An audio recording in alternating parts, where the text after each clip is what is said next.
Good evening. Welcome to the Zoning Board of Appeals for the town of Ramapo. We're so happy that you were able to join us this evening. And let me do a roll call and then we will begin. Ms. Journal, Yes. Mr. Leskowitz, Yes. Mr. Herskovitz, Yes. Mr. Singer. Yes. I'm Mrs. Weaver, and we have a full board. Thank you so much, board members. Before we have our first case, I'd like for one of our board members to share some information with you. Mr. Lefkowitz?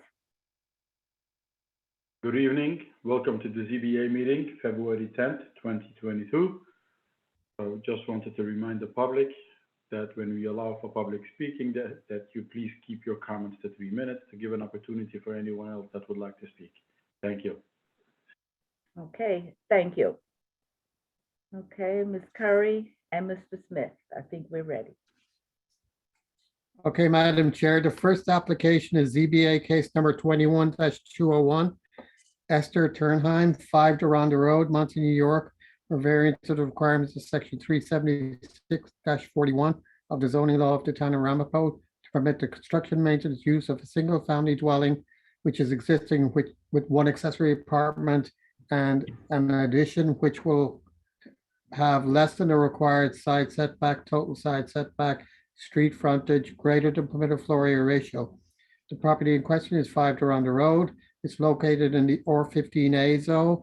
GML was received in this matter. Affidavits and posting a notice were received. We are ready to proceed with this matter. Okay, thank you so much. Yeah, good evening, Madam Chair. Ryan Carbon for the applicant. Nice to see you. Good evening. This matter has been carried over for a few meetings. I was talking with Coleman earlier. It's been an unlucky application. Every time it's on, it doesn't get heard. So hopefully the 6th time or whatever it is a charm. As you can see from looking at the map, this is an irregularly shaped lot on Durand Road in the R15 district. We're proposing a single family and one accessory apartment, which are uses that is permitted by right in the zone. I guess the shape of the lot is really an inverted, looks like an inverted necktie, I guess. This is the proposed addition with the accessory unit. The lot is of a sufficient, it's an oversized a lot for the purpose, but it is irregularly shaped, and any structure that you're going to place on this lot is going to require some kind of relief just because of its contours. I wish I could take credit for the original subdivision that was approved here with these very interesting lots. This is certainly a unique one.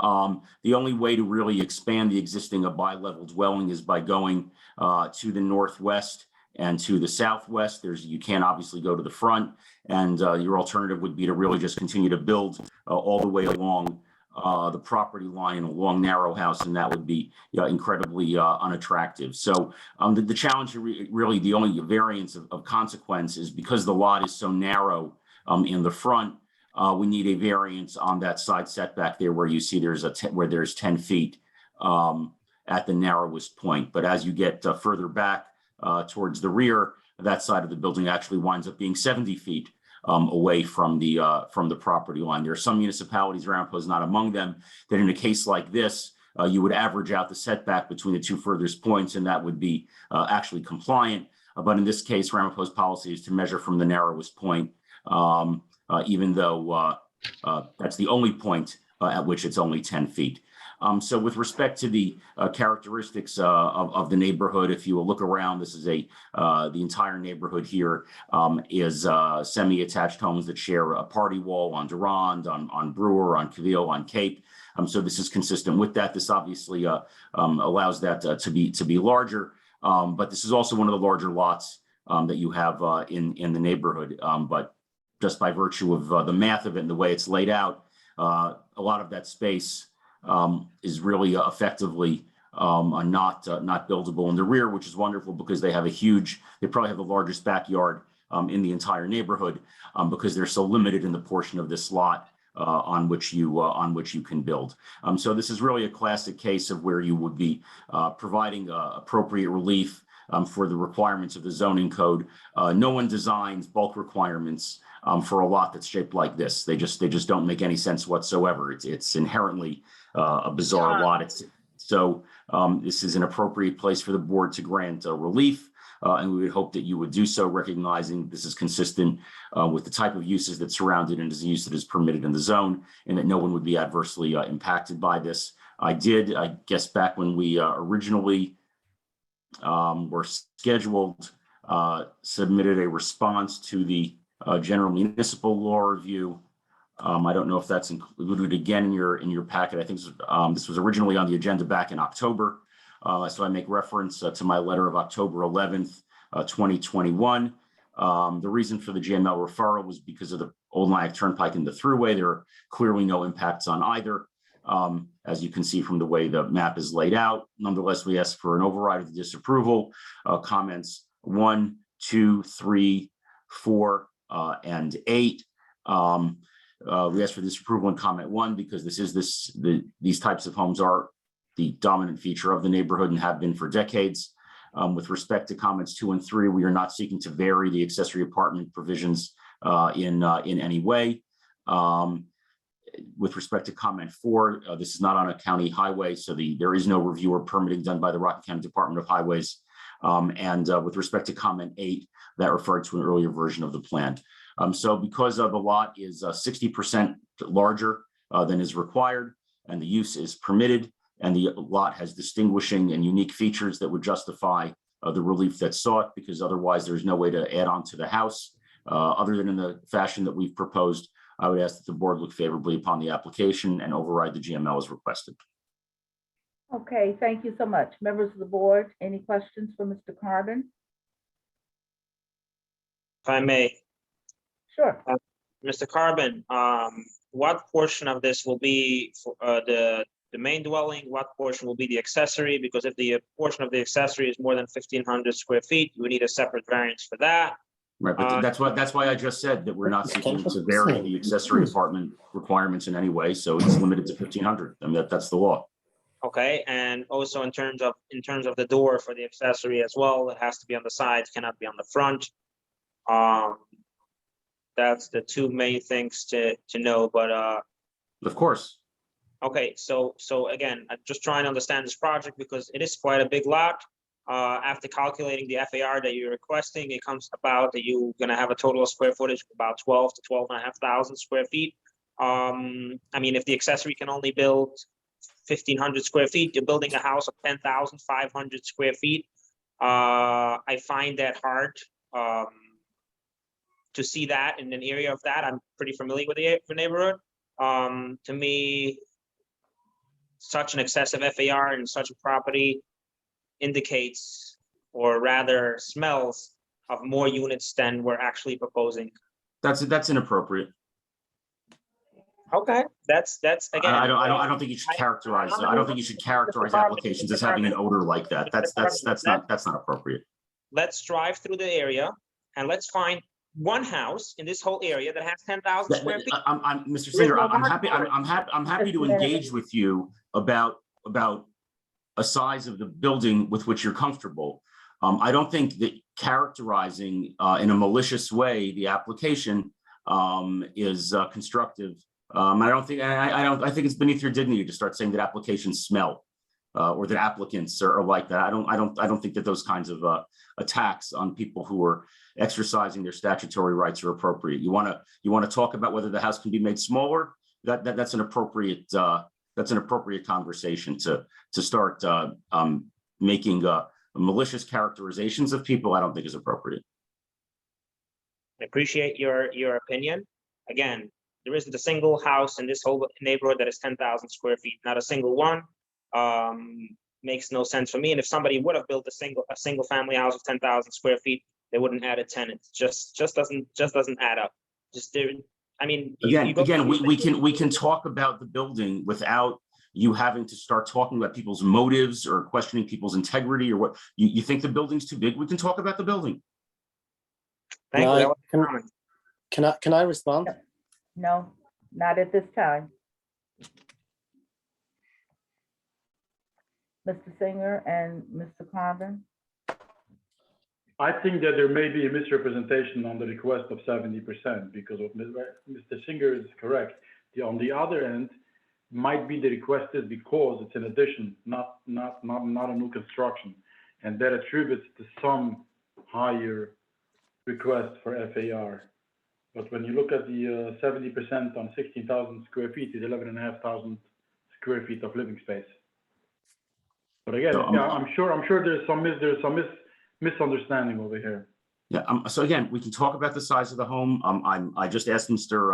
Hershkowitz if he had the chance to look at architectural plans or you get in touch with the applicant. There's just no need. There's just no need to characterize people. We could just talk about the application. We're talking about a building. The character of people is not an issue in a zoning board proceeding. Okay, okay, I see Mr. Lefkowitz. Did you want to share, Mr. Lefkowitz? So I'm sure we can. No, I'm okay. Okay. I'm sure we can trim back the building. But you know that's you can trim back the building because there's a request to trim back the building and a board member is making a salient point about the neighborhood. I just don't. I can't just be silent while people characterize my clients like that. It's not befitting. That never happens. Who does that? Okay, thank you so much. Any other comments, board members? Any thoughts, board members, before we go to the public? Okay, hearing none and seeing no one come up, let's open the public hearing. Anyone in the public? Ms. Curry, Mr. Smith, anyone? Nobody's raising their hand, Madam Chair. Okay, Ms. Curry, on. anyone registered? I'm raising my hand. Just a minute. Ms. Curry, anyone registered? You're muted. No, Okay. she's saying no. Nobody's, oh, now you can read my lips? Nobody is No, I registered, can, but I can read your head when you're going like this. nobody is registered to speak for this application. Sorry. Okay, Mr. Hershkovitz, I know you wanted to share with us. Yes, Am I correct? Okay. yes, Now, before you begin, you know what we have to do. so I do. Name and full mailing address, please. Coleman Hershkowitz, 25 Bluefield Drive, Spring Valley, New York, 10977. Okay, right hand up, please, so we can see that. Okay. I don't know if you can see it. I can see it, yes. Do you affirm to tell the truth in your testimony this evening? Yes, I do. Okay, thank you. Just to respond to Mr. Singer's comment, the homeowner is building an addition and an accessory apartment of 1,500 square feet or less is going to be on the first floor. The reason why we put in 70%, I don't remember. This application started almost a year ago. The homeowner is not going to build anything bigger than what's shown on the plan. He even indicated that it may even be smaller when the final plans will be presented. I have no problem the board making a condition that the FAR go down significantly. I can try to real quickly calculate how big this box is times 3, but no reason to think that he's trying to do anything. They're adding an addition to their house. They're anyways limited with the setbacks. You can't go closer to the front. They're only asking for 10 feet on the side. And we're willing to go down. I'm willing to make a condition. It's been, the applicant has been before the board and not being heard 5 or 6 times. So this is close to a year from when the application was filed. I don't remember exactly why we put it in. Maybe the architect said just in case put it in, but I have no problem to make a condition, go down with the FAR, and hopefully we can get this resolved tonight. Thank you. Okay, thank you. Anyone else wishing to speak? Okay, hearing and seeing none, can I get a motion to close the public hearing? Move to close the public hearing. Okay. Second. Okay, a motion has been made to close the public hearing and properly seconded. Let's do our roll call. Mr. Singer, Yes. Mr. Hershkovitz, Yes. Mr. Lefkowitz, Yes.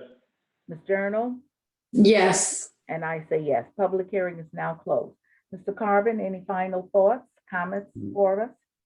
Nothing further. Okay, thank you so much. Board members. Okay, let's give this some thought.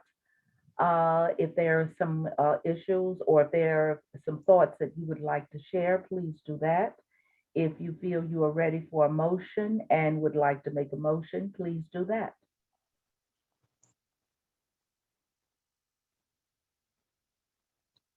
And again, I would just, before a motion, I would just reiterate the point. One of the balancing tests that we have to do in order to grant or deny a variances is whether it can be achieved without a variance. I think, you know, specifically the FAR variance, that can, I think, you know, building a house, a beautiful house, with an accessory apartment can be achieved without, you know, getting a 70% FAR. The applicant did indicate that they're willing to go down with the FAR. They did not say a number of what they're seeking. The excuse that the architect, you know, might just want extra. I don't know, you know, what kind of architect they're dealing with, but again, I would be comfortable with approving this application as long as kept the FAR to 60 or 65%. 60, not even 65. I mean, it's sufficient enough to build a beautiful house and make with a big addition. Thank you. Okay, thank you. Any other thoughts or comments? So, Mr. Hershkowitz, will the applicant be happy with 60%? Yes, Yeah, it's fine. It's fine. yes. Any other thoughts? If not, would someone like to make a motion?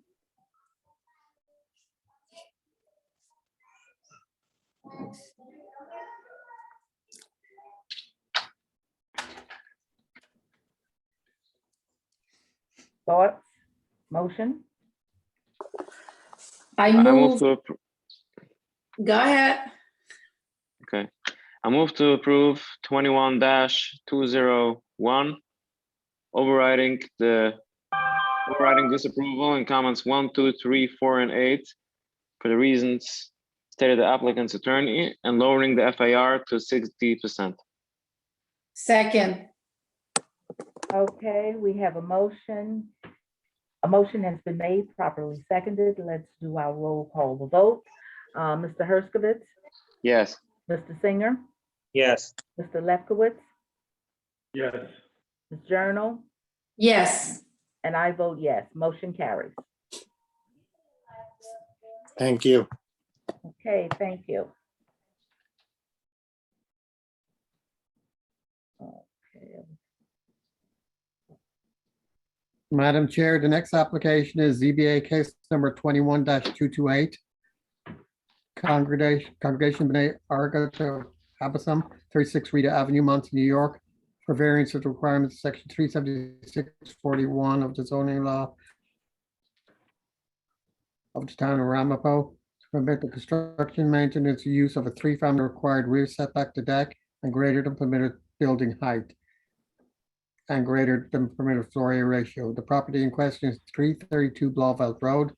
It's in the R15C zone. A GML was received in this case. Affidavits of posting and notice were also received. We're ready to proceed with this matter. Thank you so much. Good evening, Madam Chair. Ryan Carbon for the applicant. We had previously begun this discussion and we submitted, I believe, a revised map superseding the earlier map. As you know, we've had a host of applications that the board has approved on Blauvelt Road due to the challenging topography in the back and the alternatives of having a large number of obtrusive retaining walls or providing what I call a technical FAR variance because a certain portion of the basement is exposed. The house is the same size whether the basement is submerged or exposed, but the FAR is calculated differently based on whether a portion of the basement is exposed or not.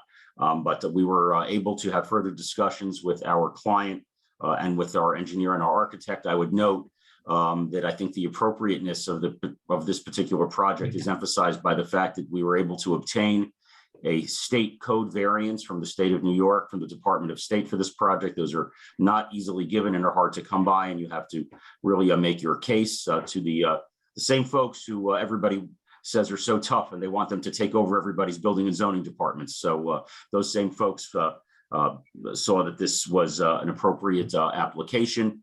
The change in the superseding plan took the FAR calculation down from 153% with that exposed basement to 100 and I believe it's 125% with the exposed basement, or if you were to calculate it with the without the basement being exposed, it would be a 105%. The same size as all the other homes and the other variances that were granted. 102 Blauvelt given it 129%, 185 Route 306 around the corner given it 130%, 302 Blauvelt a few houses away given it 115%, all of which face the same slope conditions, which create this anomaly with respect to the FAR. It probably would have been prudent at the time that these standards were adopted in the R15C district that be accounted for where you had these slopes, and for many years this exposed basement issue was dealt with in a way that didn't bring these numbers up so high. But given that the determination of the building inspector is to calculate it in this fashion, it should be uniform with respect to, it needs to be uniform under the doctrine of Knight via Melkin with the relief that has previously been granted by the board. Nonetheless, we were mindful of the feedback that we received, and therefore we were able to reduce the request that's being made by 20% and took that down from 153 to 125, which is within the numerical range the board has approved. Again, I want to make it clear that it's not because the homes are bigger than any of the other homes that are built in the R15C lots. It's just because of the way the grade is in the back, the basement winds up being exposed. The same basement, which is mostly below grade on level land, winds up being partially exposed on these properties, and therefore gets added into the FAR. But the buildings are exactly the same size. And it's only the FAR calculation which winds up being different, even though the actual floor area is the same. The ratio that's used is different. If we don't obtain the variance, we are still able to build the exact same size building, but we need to build retaining walls around the entire perimeter of the basement. I guess we could call it Fort Blauvelt, because that's what it would look like. And I don't think that would be attractive to the homeowner or attractive to the neighbors. But there is no way, given the topography here, unless you're going to go build everything all the way up, there's no way to avoid a technical FAR variance. And the board has consistently understood that, which is why you gave the same relief on very similar proposals in the immediate vicinity. So applying the balancing test, leading off with the question with which we ended the last application, which is whether there is a reasonable alternative to achieve the applicant's desire without seeking such a variance. The answer is absolutely not. There is no way. There is no way. You can't, either you're going to build it all the way up, or you're going to have to some way to level the hill over there, and you can't do that. So there is no alternative to a floor area ratio variance, as the board has repeatedly recognized in the cases that I referenced. Obviously, it's not going to produce an adverse change in the character of the community. It's a use which is permitted by right of the zone. The courts have been consistent that a bulk variance, as distinguished from a use variance, absent some very, very, very significant departure from the norm in the neighborhood, would not be able to be legally characterized as a change in character. Moreover, the board has granted similar relief in the homes of the same size as the other homes that surround it on lots of the same size. We have obviously shown that we're trying to minimize the variances by the reductions that we have made in response to the board's requests.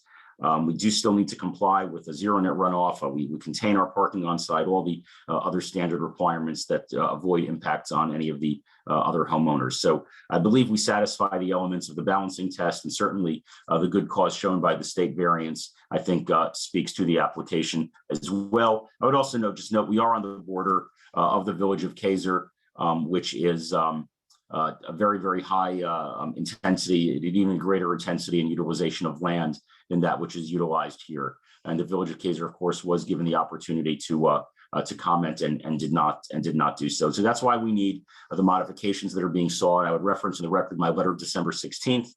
And we asked in that letter, as we had discussed the last time, for an override of the disapproval. and comments 1, 2, 3, 4. I'll summarize it. The disapproval comments 1 through 4, 7 and 8, 10, 14, 16, 18, 20, and 21. I realize that sounds like a large number of comments. A lot of this is a repeat on the county's Department of Planning of the same overrides that had been previously considered and adopted. So we would ask that you incorporate to all of that. And again, I referenced 102 Blauvelt, 105 Route 306, 302 Blauvelt, the doctrine of Knight v. Melkin. I don't know if the board had a copy of my letter in its pack, but I would just quote from the case that because the board has granted similar relief in these cases, an approval needs to be granted in a decision which neither adheres to its own precedent nor indicates its reason for reaching a different result on essentially the same facts, is arbitrary and capricious. I do note in my response that the state code variance was granted, that the coverage variance is not being sought. We object to the use of pervious pavers, which would compound rather than solve any of the problems on the site. The project's not located on the state highway, not subject to DOT review.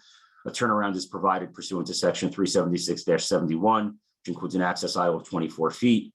And the dumpster enclosure is illustrative, and the refuse will be collected in the same way as the other homes on the street. So based on the totality of the unique circumstances here with respect to the slopes, the precedents of the board, the demonstration of the applicant that they went the extra mile to try to reduce the relief originally requested, I would respectfully ask that the board grant the relief that we seek in the application, override the GML as required. I'd be happy to entertain any questions. Thank you so much. Any questions for Mr. Carvin?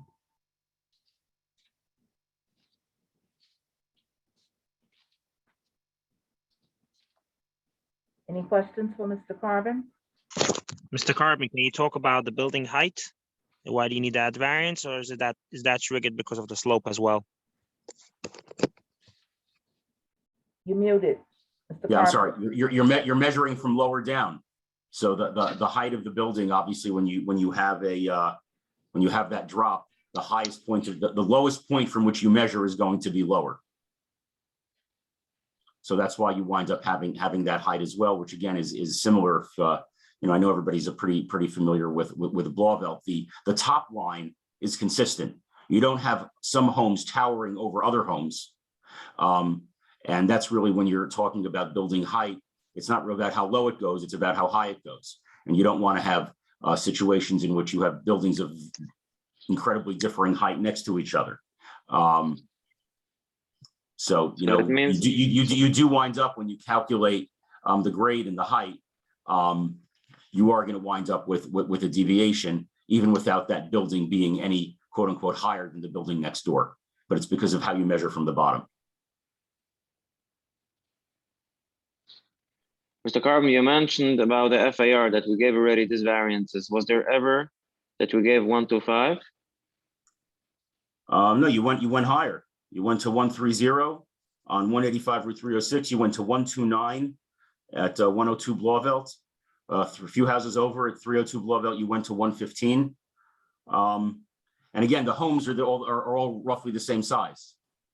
You have counts based on that portion of the basement, which winds up being protruding. So the size of the home that you're building in terms of its square footage with the variance is no different than the size of a home that is at 0.90 on a lot which doesn't have a slope. It's the same exact size house, same exact square footage, same number of floors, bedrooms, etc. You could take the building and switch it. But just because of the slope, the FAR gets calculated differently on a building of exactly the same size. Okay. Any other questions for Mr. Carvin? Yes, I'm not asking you to allow me to build a bigger building than I propose at 0.9 in an R15C lot. It's the same exact size building. Just the FAR is, in my view, artificially inflated. People don't like when I say artificial because that is the calculation, but it's the same size building. Okay, hearing no other comments for Mr. Carvin, let's go to the public. Ms. Curry, Mr. Smith, anyone registered or hand raised in the public? Nobody's raising their hands, Madam Chair. Hang on, we got one. It's going up and down. Okay, Let me try and find them.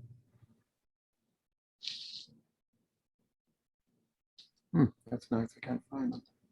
Hello? I, Wait 1 second, I gotta turn off the other.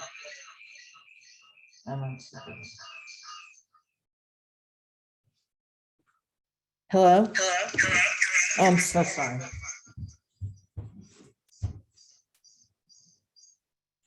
One second. Hello, I apologize. Hello? hello? Can you hear me?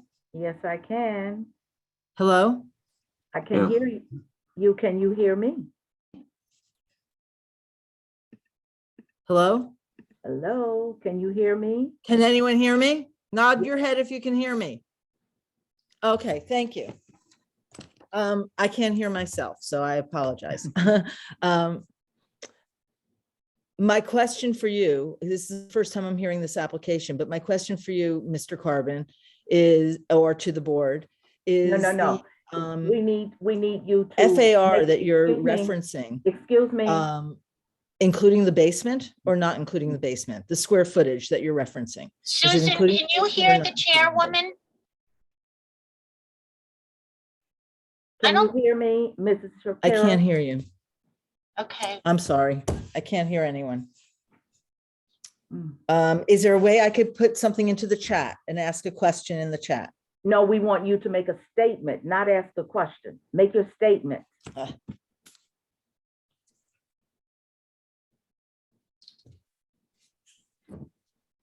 Thank you. can you hear us now?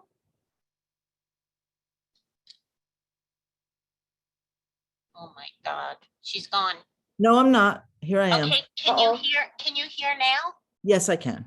Okay, My Could you not comment to hear? you, excuse me, my comment to you was, please make your comments rather than ask us or the other attorney questions. Make your comments. Okay, I am asking you to consider whether or not the basement is Can we included. also get her name for the, an address for the record, please? Okay. Yes, my name and Name? address Oh. is Susan Shapiro, 34 Scenic Drive, Suffern, New York. Okay, raise your right hand, please. Do you affirm to tell the truth in your testimony this evening? Yes, I do. Okay,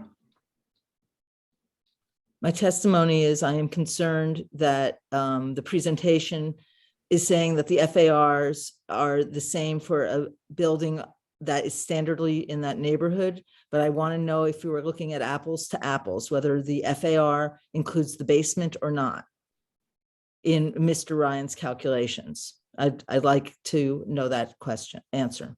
And I'd ask you to look into that before you make a decision. Thank you. thank That's you so all. much. Anyone else? Madam Chair, I can answer that question. Okay, The FAR is considered when any part of the basement is above grade. Due to the slope of this building, the basement is considered FAR because it's above grade. The point Mr. Carbon was making, that on a level lot, the basement, the same size building with the same basement would be undergrade and not considered FAR. That is the reason the FAR is increased in this case. thank you so much, Mr. Smith. Thank you. Anyone else wishing to speak? So Mr. Smith, if this would be somewhere else, how much would be the FAR? I didn't calculate that. Assumingly it would be, if you have 3 levels, it would be a third less. Thank you. And you have I'm sorry, you have a deduction for the slope, so that compounds the math. Okay, anyone else wishing to speak? Anyone registered, Ms. Curry? nobody's registered, but Mr. Miller is raising his hand to speak. Okay. Mr. Miller, we don't see you. Oh, give it 1 minute. I think he just got in or is getting in. Okay.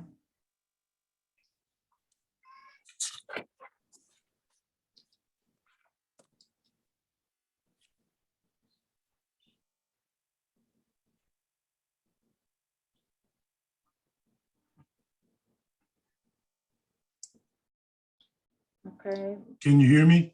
Yeah, I can hear you. We don't see you. don't see me. I don't know why. We don't see you. I joined with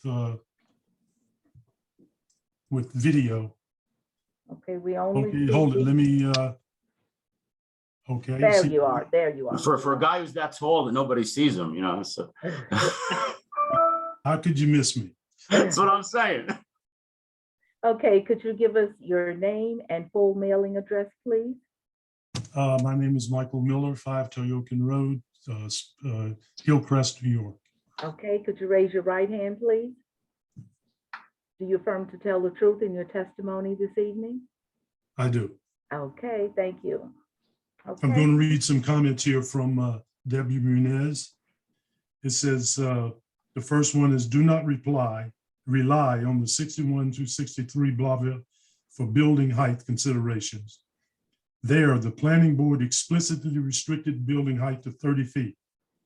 The site plan has no aerial apparatus road like this application, but the applicant disregarded this limitation and applied for a waiver from the Department of State and got one when they should not have.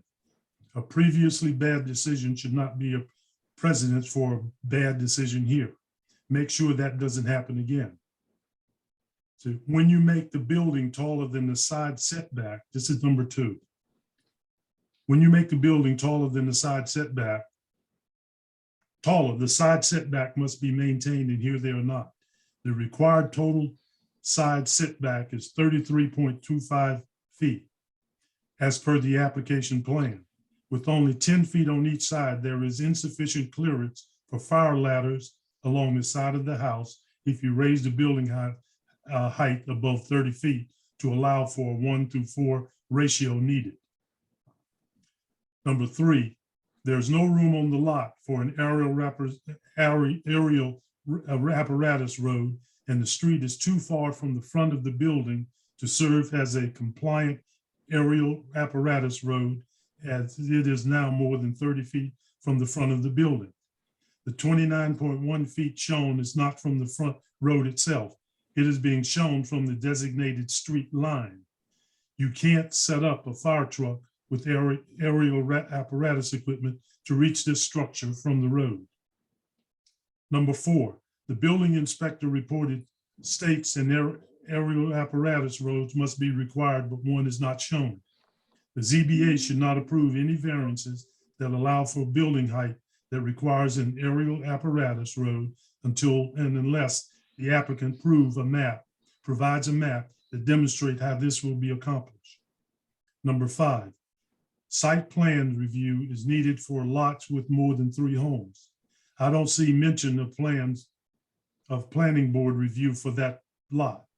There should be a site plan that addresses the need for an aerial apparatus, and there is no reason for the ZBA to approve this plan without coordination with the planning board.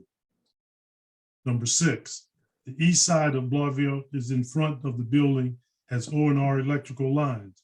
You cannot have an aerial apparatus road under the electrical easement. This must be accounted.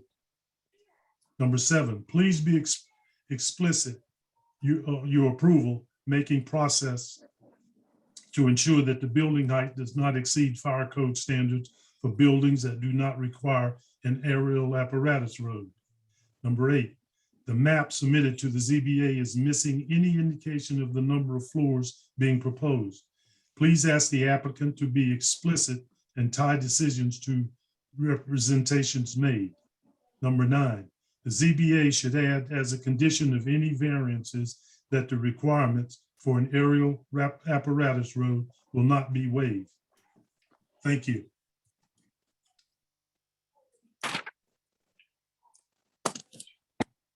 thank you so much. Anyone else wishing to speak? Any hands raised? No, Madam Chair. Okay, hearing and seeing none, can I get a motion to close the public hearing?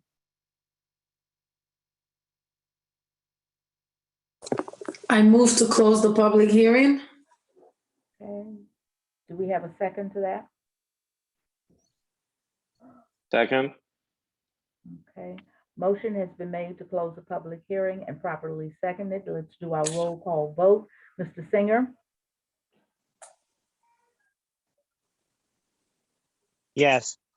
Mr. Herskovitz, Yes. Mr. Lefkowitz, Yes. Ms. Journal, Yes. and I say yes. Okay, public hearing is now closed. Mr. Carbon, any closing thoughts? I'm just, with reference to the aerial apparatus road issue, that is the issue on which the state ruled. That, that is a state consideration. It's not before this board. We're not seeking any variance from this board with respect to matters pertaining to the aerial apparatus road. It's a matter of state regulation. The board, it's under the preemption doctrine. That area is reserved to the state, and the state exercised its power and its discretion. The person who testified, or Mr. Miller reading Ms. Munitz's notes or whatever that was, obviously is free to disagree with the state's decision, but this board is not sitting in judgment of the state's variance. That's not the process. We're here seeking the relief from this board, and we sought the relief from the state that the state could or couldn't give us, and they gave us that relief. So that matter is not for review, just as the variances that this board would or would not give are not reviewed by the state of New York. So everybody stays in their lane. And that matter, we had to meet our evidentiary burden, and we met it. And that variance was granted. With respect to the variances that are before you, we've demonstrated consistency with neighborhood characteristics, our compliance with the balancing test, and with the board's previous decisions. So on the evidentiary record and the balancing test, it is unassailable that we have made out our prima facie case for the variances. If Ms. Munitz wants to challenge the state's decision, and however she would express her displeasure, she's certainly free to do so. But that is not before us for consideration tonight. What's before us for consideration tonight is how this application comports with the balancing test and how this application comports with the board's previous precedents. And I would note that neither of those individuals who testified against the application were able to demonstrate in any way that we didn't comply with the balancing test or with the previously granted precedents of the board. So we've sustained our burden, and I would ask the board grant the relief that we've requested. Thank you. Ryan, Yes. you got the state variance. Did the state require anything extra, like providing sprinklers to the attic and providing sprinklers to underneath the second and third story? Let me check the file. 1 second. It's a pretty regular requirement when they give that variance. Yeah, let me just double check, and we'll put it on the record. Sure.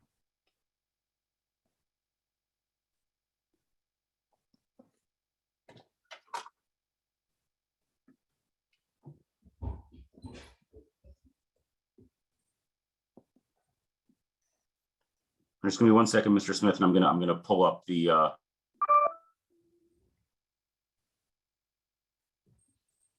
I'm just gonna see if we can pull the document. Put that out the record with respect to this board's decision. Hold on 1 second.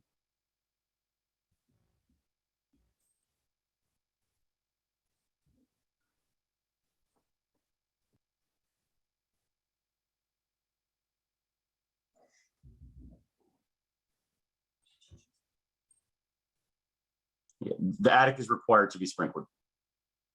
Yep. Okay. That's a normal thing. So the attics are required to be sprinklered in lieu of the apparatus access road.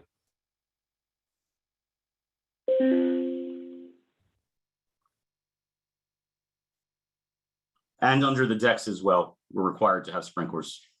Also Thank pursuant you. to the state variance. If I could, so that the state, if I just read into the record that the state determined pursuant to 19 NYCRR Part 120, Part 1225, Section D 105.1, that an automatic sprinkler system complying with NFPA 13R shall be installed throughout the dwellings and extended into the attic spaces. And 2, that sprinkler protection shall be provided for the exterior decks to the approval of the code official. So if the board would wish to incorporate that reference decision into its decision, it certainly could do so if it wished. Thank you.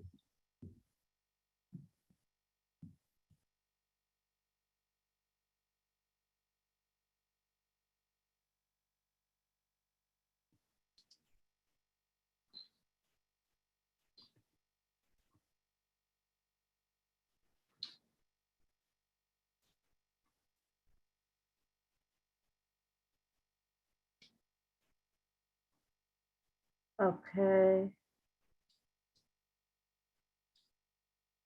Oh, I lost you for a minute, but I'm back with you. Where are we at this point, Mr. Carbon? Have you completed your statement? Yeah, did you hear? I read into the record the portion of the state code variance and the conditions that were there requiring the attic sprinklers and the deck sprinklers in response to Mr. Smith's inquiry that was part of the determination as to justification for why the aerial apparatus road wouldn't be required. And I just noted that if the board wished to incorporate that into its decision, it could certainly do so if it chose. Okay, thank you so much. Anyone wishing to share their thoughts?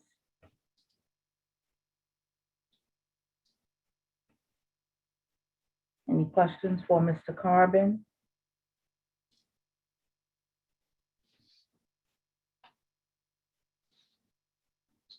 Okay. Anyone ready to make a motion?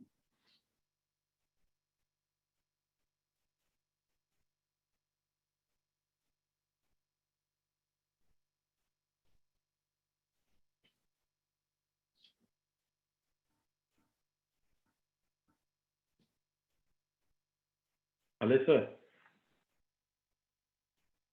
Yes. I have a question for you. If we Go ahead. make a decision to approve such high FAR, can we impose that the FAR is approved specifically to the basement area, so not to create a precedence for the next application to Of come course. back and do 90%? Of course, you could say that you're approving it, you know, the FAR based on the slope of the property and you know, that's the only reason it's being, you know, approved. Understood. Thank you.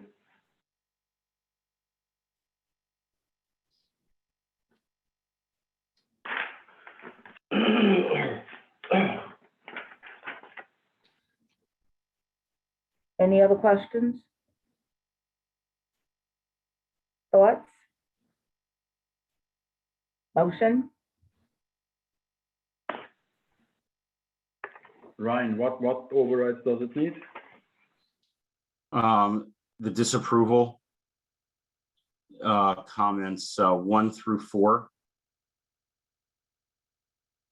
7, 8, 10, 14, 16, 18, 20, and 21. But I would just note again that most of these comments are not about the variances that are before you. They're about the have nothing to do with the FAR that's before you, which refers to the general objections they make to all buildings in the R15C zone. Thank you.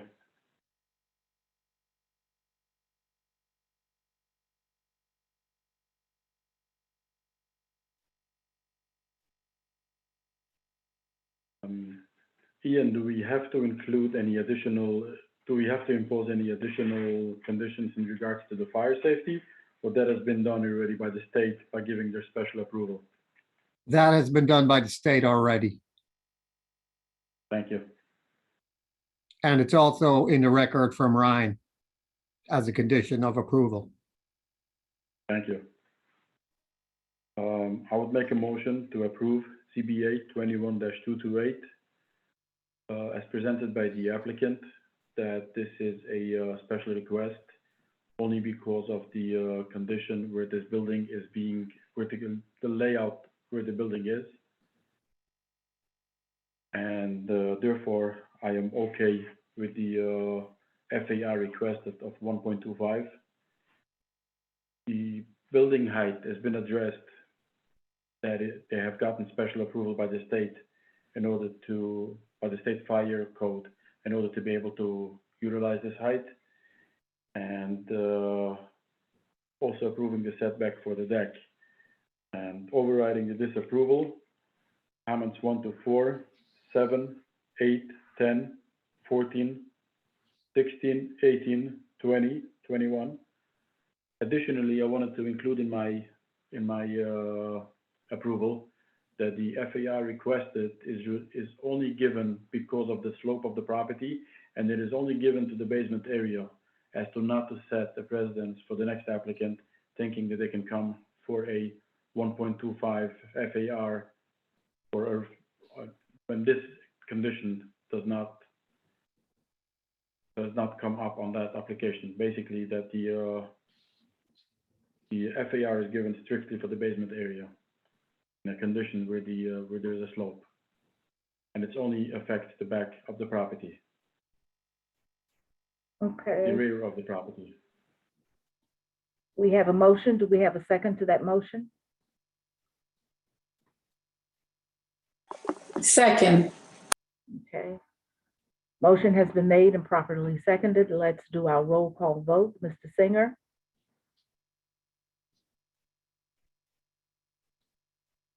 No. Mr. Herskovitz, Yes. Mr. Lefkowitz, Yes. Ms. Journal, Yes. and I vote yes, 4-1. Thank you very much. Okay, thank you.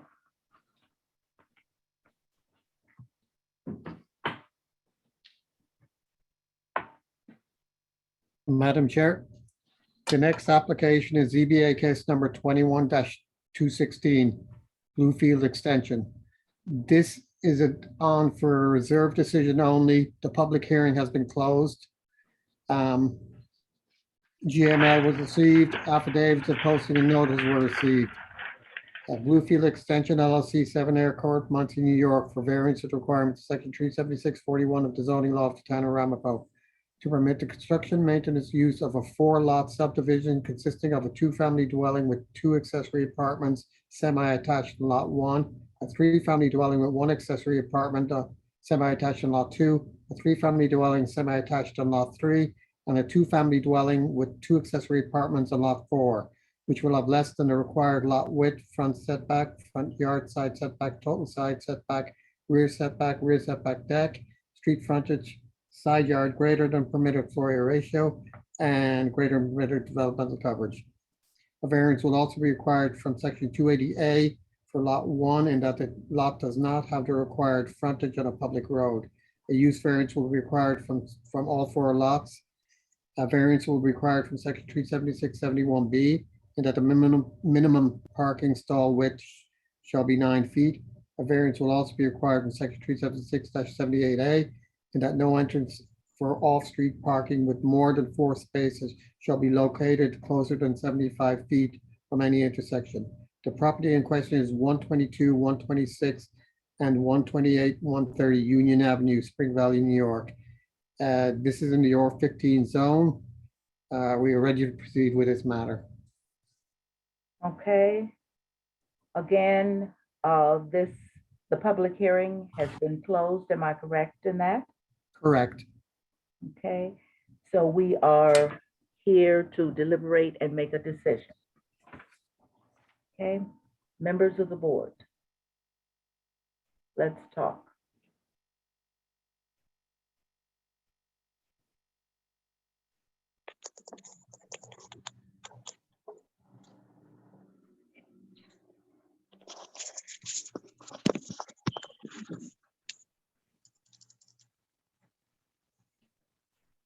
Anyone wishing to share their thoughts on this?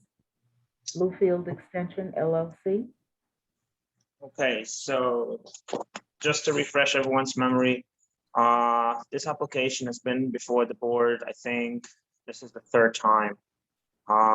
The board has looked at this application, looked at all the information that was given, extensive information, and the board has made a determination before on this specific application, which the board came and the board granted the approval. However, the motion that I'm ready to entertain tonight is not going to be based on that, but I'm ready to entertain a motion based on the facts and based on the balancing test.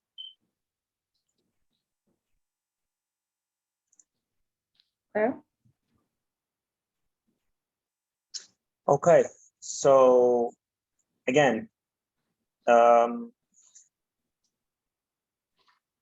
based on the balancing test, based on the 5 factors, I will say why the reasons are that I would make a motion to approve this application. First of all, the use variance. The applicant cannot realize a reasonable return for each of these uses permitted in the R15 zoning district. It was supported by the reports and documents supported by the applicant. The information that was given by other in terms to ask to contradict the information from the what that was submitted by the applicant wasn't enough evidence. So therefore, I would believe the evidence from the applicant was sufficient. The alleged hardship is unique. It does not apply to substantial portion of the district or neighborhood. The size and the shape of the property are unique. The property is also unique as the one only property surrounded by developments in a transcending neighborhood. Number 3, the granting of the required use variance will not alter the essential character of the neighborhood. Large apartment buildings abut the subject property. The neighborhood has several multifamily developments, and as density of this project is consistent with the majority of the neighborhood. Number 4, this hardship is not self-created. The record demonstrates an arm's length transaction, which the applicant was unaware of defective approval. In terms of the area variance, the benefit, let's go through the factors. The benefit sought by the applicant cannot be achieved by the same method feasible for the applicant to pursue other than an area variance. The applicant worked with the town consultants for a year to arrive at a proposal with the minimum necessary variance. An undesirable change will not produce in the character of the neighborhood, nor a detriment to nearby properties will be created by the granting of the area variances. The pattern of development in this area is consistent with this project. Number 3, that the proposed variances are not substantial. Based on the previous approvals, this applicant has scaled back the requested variances and proposes less units that were previously requested and approved, like I said before on the board. That the number 4, that the proposed variance will not have an adverse effect or impact on the physical or environmental condition in the neighborhood or district. The proposal is consistent with the portion of development in the area. Number 5, that the alleged hardship was not self-created. The applicant demonstrated that he purchased the property in good faith. So therefore, I would make a motion to approve it, and I would override the GML and comments 1, 2, 3, 4, 5, 6, 7, 8, 9, 10, 15, and 16, 17, 18, 19, 20, for the reasons stated by the attorney. Thank you. Okay, we have a motion on the floor. Do we have a second to that motion? Second. Okay, motion has been made and properly seconded. Let's do our roll call vote. Ms. Journal, No. Mr. Lefkowitz, Yes. Mr. Herskovitz, Yes. Mr. Singer, Yes. and Ms. Weaver, yes. Motion carries.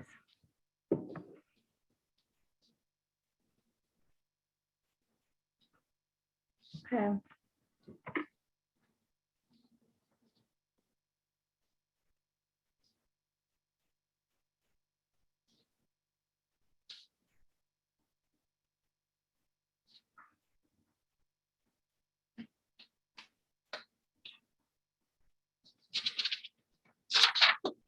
Madam Chair, the next item on the agenda is application case number 21-119, Marvin Rubenstein, 47 Highview Road, Muncie, New York, for variance of the. Oh, no, Ian, I'm gonna stop you.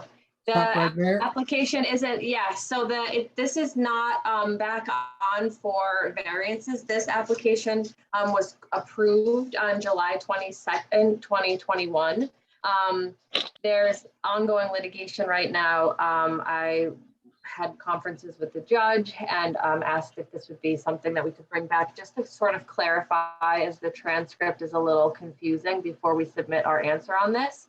So the board, when they made their motion, you kind of went back and forth with reducing some of the setbacks. I did provide the board with copies of the transcript just so that they could read through and sort of clarify exactly what the conditions placed on the approval were.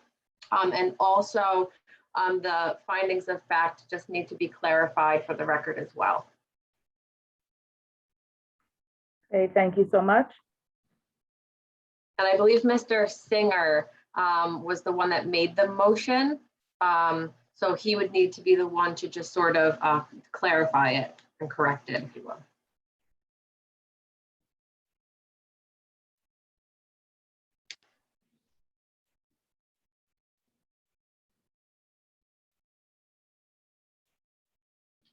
Okay, so there's no discussion, just a clarification, correct? This is just a clarification to sort of just kind of clear up and unmuddy the record a little bit. Like I said, I provided transcripts, and sort of at page 32, there was some discussion about reducing side setbacks, or maybe it was the total side setback.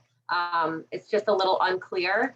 And just for the board's reference, again, the applicant was requesting front setback, front yard, total side setback, rear setback deck, and development coverage. So there was, it seemed like there was maybe a limitation on setback, but that wasn't on a side setback, but that wasn't one of the variances requested. So I just want to clarify what you limited.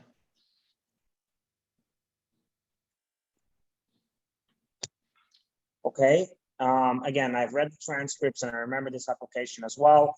The only thing that we did change from the application was the setback towards the property of a neighbor that had an issue with it. And other than that, we left everything, we approved everything. Go to page 30. So you didn't reduce any of the setbacks? Because I Yeah, thought there like was like a 5 foot, there was some sort of you limited something to 5 feet, but I'm just unclear what that was. Or it So could be again, wrong.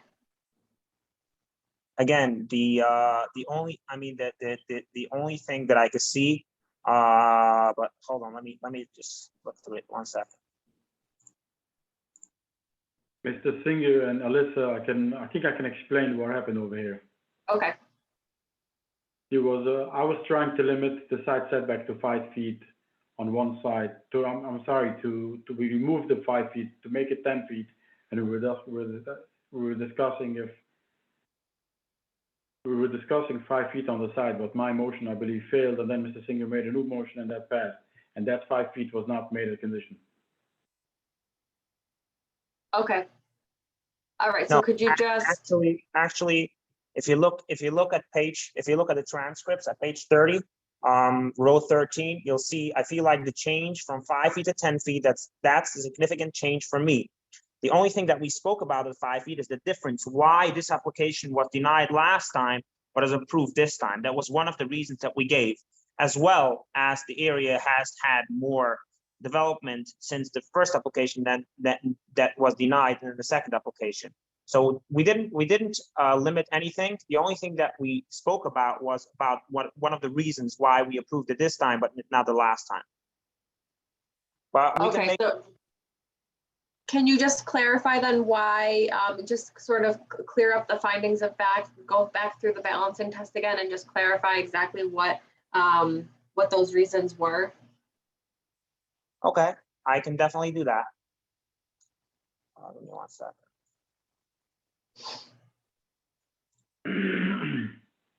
Okay. The above reference application was approved on July 22. However, this application was denied before, but the difference is, the main difference that I would say between the last time that it was approved is, first of all, the application was scaled back. And second of all, there was a lot more development in the area.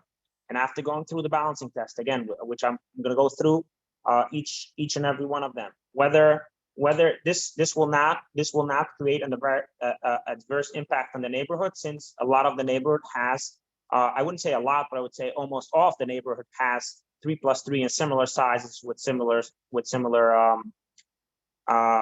setbacks. In terms of whether it was self-created, this lot was divided a lot before the issue came up. Give me 1 second. I think that this was a non-conforming lot. Correct. This was an existing non-conforming lot. So saying that this was definitely not self-created. Whether the variances can be achieved at a different method. Again, this size lot with the setbacks in a normal size lot on Herrick Avenue wouldn't be able to be achieved. with a different method. And I think that the benefit for the applicant definitely overrules the detriment that it would have to the surrounding area. I don't see any detriment to the environmental areas. Therefore, the board has made a decision before, and I would like to make the motion again. The board approved this application based on the balancing factors, based on the difference between this time and the previous applications, that there's a lot more development in the area, as well as this application was scaled down. Thank you. Thank you.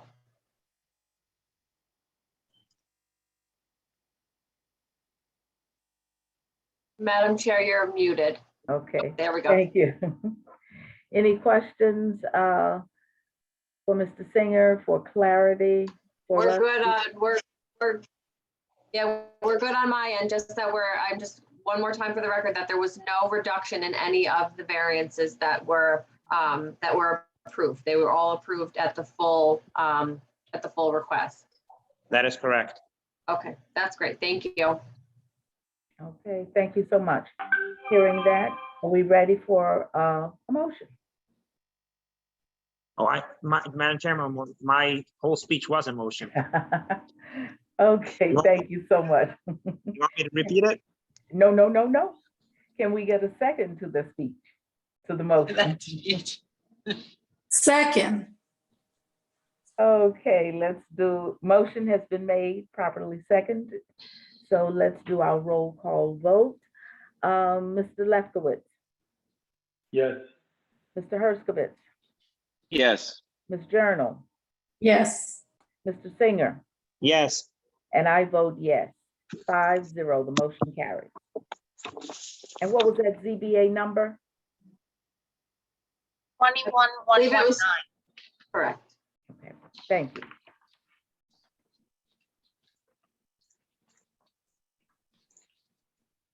Madam Chair, the next application is ZBA case number 21-248, Hatzola EMS Incorporated, 91 Grove Street, Muncie, New York, for variance of requirements of section 37641 of the zoning law of the town of Ramapo, to permit the construction, maintenance, use of a Hatzola ambulance garage with site improvements which will have less than the required front setback, front yard, and greater the permitted building height. A use variance will be required from section 37631. Proposal not permitted in current zoning district. The variance will also be required from section 37652C, in that a fence or a wall more than 6 feet in height must be set back from the lot line at 2/3 its height. The property in question is 1540 Route 202, Pomona. This is in the PO zone. A GML was received in this matter. Affidavits of posting and notice were received. We're ready to proceed with this case. Thank you so much. Okay. Is that Mr. Is Klein? Mr. Klein here? Good evening, Madam Chairman, members of the. Okay, just before you begin, Mr. Klein, are you an attorney? Good evening. My name is Morton Silverberg. I'm an attorney with an office in Nanuet, and I reside in the village of Wesley Hills. Okay, you may continue. Thank you. Madam Chairman, members of the ZBA, I'm here for the applicant Hatzola EMS. Hatzola is an ambulance corps licensed to operate within the entire county of Rockland. It has ambulances stationed in central Muncie and in all the villages, 15 ambulances in total. We have about 200 members and 50 paramedics. The organization goes on more than 14,000 EMS calls during the year and tends to life-threatening issues, trauma victims, and offers general emergency medical services. The current location of our Pomona ambulance is in a former landscaper's shed that protects the ambulance from the elements. However, it's not air conditioned It's not large enough to keep our supplies. Therefore, we need a new location in the northern part of the town in Pomona in order to take care of our $250,000 ambulances, our very sensitive medical supplies, and also equipment that has to be stored and be ready for use. After an exhaustive search of a location for a Hatzola ambulance garage, we came across the property located at the corner of Route 202 and Camp Hill Road. The owner of that property, Mr. John Lynn, has been very gracious in helping Hatzola get use on his property, and he's been very helpful with his offers. We're here tonight both for a use variance because the property is zoned PO for office use, and we also have area variances. I'd like to start with the use variances. The state has been very helpful in setting the standards for ZBA approval for use variances. We submitted 4 pages in writing with reasons for our compliance and warranting the variances. I'd like that to become part of the record so I don't have to read 4 pages tonight. I know that the ZBA has many important things to do tonight. I would just like to speak about some of the highlights. This property that we're talking about is a lot that's wide on the left side and very narrow on the east side. West side was developed for offices in compliance with zoning. However, the east side, approximately 500 feet long, is so narrow, it's 35 feet on one side, 35 feet on the other side. It expands at a certain point to 59 feet, but it can't be used for anything, absolutely nothing. In addition to that, the topo of it is so extreme that retaining walls have to be built. You can't build an office on such a narrow piece. Hatzola is planning a structure 80 feet by 47 feet, which is less than 4,000 square feet. It's not a profit-making affair, so therefore the community has been contributing towards the massive infrastructure that we'll have to place both in retaining walls and in grading. So therefore, the property is incapable of earning a reasonable return on initial investment if used for the allowable uses in the district, which is planned office. Wehowever, if we build a tiny, small, footprinted ambulance garage, we're able to do that, and we'll be able to afford that because of community contributions. We have approximately 20 members in the area of North Rockland, in the area of Route 202, and they will be able to service the community. In regard to the next item, which is the property is being affected by unique or at least highly uncommon circumstances, that's because it's unique at the eastern end. It was formed by cattle paths so that Laytontown Road is just a little bit above Route 202. It wasn't, those 2 roads were not laid out by ZBA members or planning board members. It's just tiny. It's like 35 feet at the end and 35 feet on the west side of this part of it. So therefore, it's unique in that it can't be used for any type of structure. However, the small footprint of the Hatzola garage can fit in there with 8 parking spaces. Next is, we need to make sure that we don't alter the essential character of the neighborhood. The neighborhood along 202 has shopping centers, stores, post office, storage units, and general business. Plus, just to the north of this property, the planning board approved a large office structure. So there's no real residential around this. It's mainly the character is more commercial, and the Hatzola garage will be the least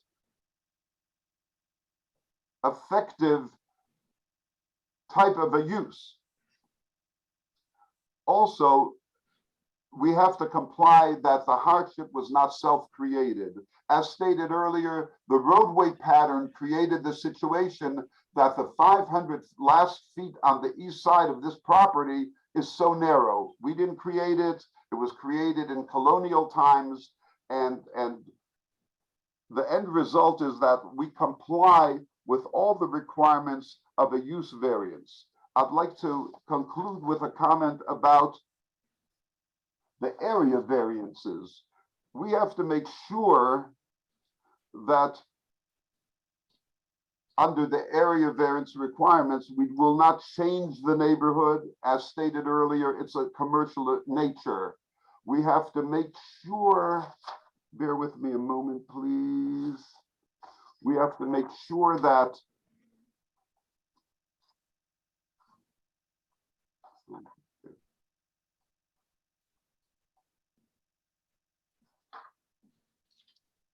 please bear with me one moment so I can locate my sheet of paper.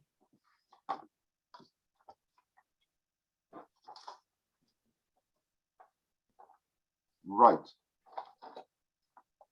The benefit sought by the applicant cannot be achieved by other method, which would be feasible for the applicant, because again, it seems like that story answers all questions. The property's narrow. You can't do anything else with it.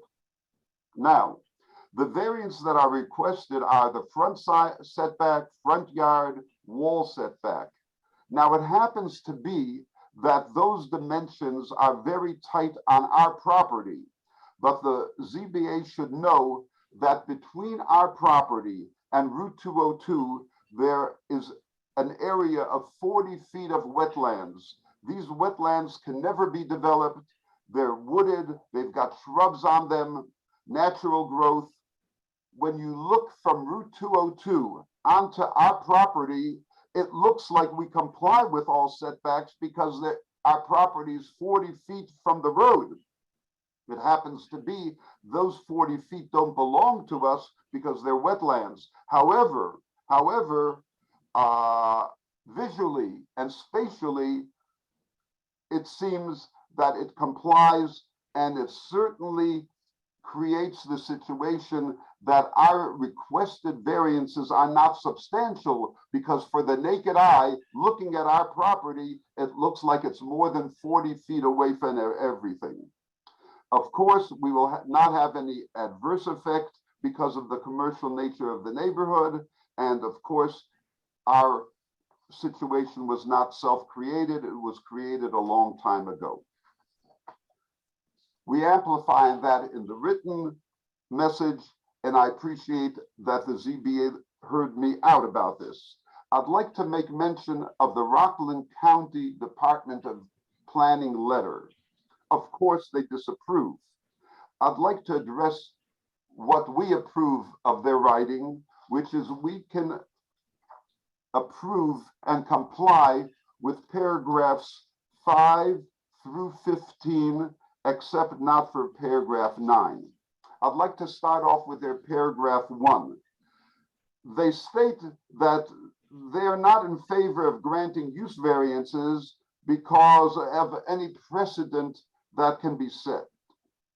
Number one, there's hardly in existence a property that's 35 feet wide, so it's only going to set a precedent for 35 feet wide properties. But even more important, the law allows use variances. So they say they're not in favor of it, but the law does permit it. In order to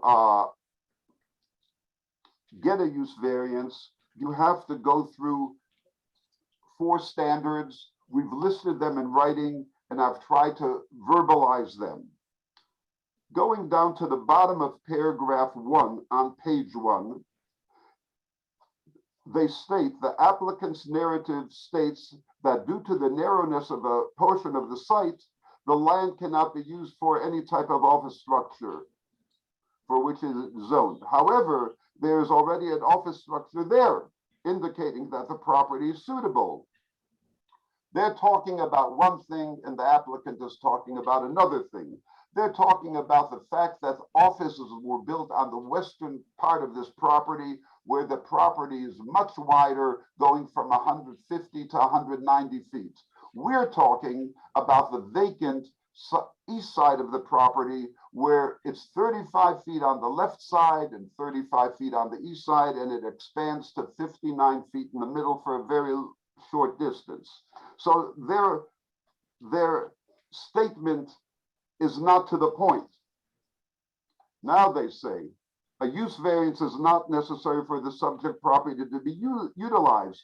They're wrong. You can't do anything with the 500 feet on the east side unless we get a use variance. In their opinion, the applicant has not demonstrated that an unnecessary hardship exists. We believe otherwise. I'd like to add to the ZBA the following statement.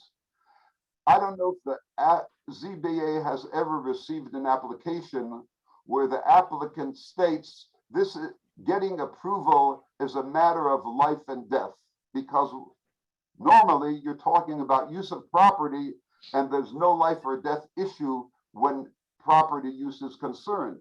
However, when an ambulance corps like Hatzola comes to the ZBA and pleads to get variances so that we can service the public quicker and better, that's a matter of life or death and should receive maximum consideration from the leaders of zoning in the town of Ramapo.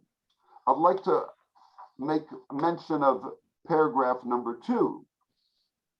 It is unclear if 2 principal uses are permitted on one parcel. This appeared before the CDRC on several occasions. And in fact, as late as today, our engineer, Justin Lin, spoke to the town officials, I believe the building inspector, I hope I'm correct about that. And that objection of the planning department doesn't hold true. Number 2, that's how we answer that item. As far as paragraph number 3, where they state that our engineer picked the wrong use group, our engineer said he spoke to the town officials and they said our engineer is correct and he'll amplify on that. We're willing to accept paragraphs 4 through 15, except for 9.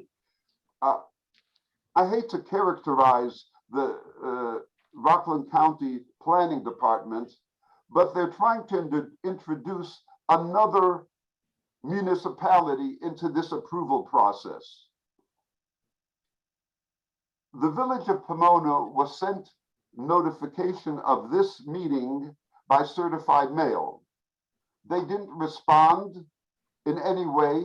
Obviously, it doesn't concern them. And I agree with the village of Pomona, it doesn't concern them because we're putting a small building with 8 parking lots. It's not going to do it will have no negative impact on the village of Pomona. And I'm sure that's why they didn't respond. Now, the longest paragraph in this memorandum relates to that, where the county planning department is trying to insert the village of Pomona into this approval process, saying that there might be increased traffic and community character has to be safeguarded, population density, and the relationship between residential and non-residential. These are all efforts to slow down our process. The town of Ramapo is doing a very thorough an adequate review of this application. I believe it's been before the various agencies for almost or more than a year. And we've complied with CDRC requirements. And of course, we're going to comply with planning board and ZBA requirements totally. But I think the insertion of another municipality into this equation is unfair and not necessary. And I think the village of Pomona proved it by not even responding to their certified notification of this hearing. In short, and in conclusion, we're pleading with the ZBA to please grant us our variances. They meet New York State requirements. They meet Town of Ramapo ZBA requirements. Hatzola's functioning in emergency medical services is necessary for the safety of the community. And we hope that the ZBA will be kind enough to grant us the variances that we definitely need. We hope that you would approve our application unanimously, subject to our complying with the terms that we agree to apply to. Thank you very much. I think at this point, our engineer, Justin Lin would like to say a few words. Thank you so much. Who's the gentleman that wanted to speak? He's your engineer, is that what you're saying? Yes, ma'am.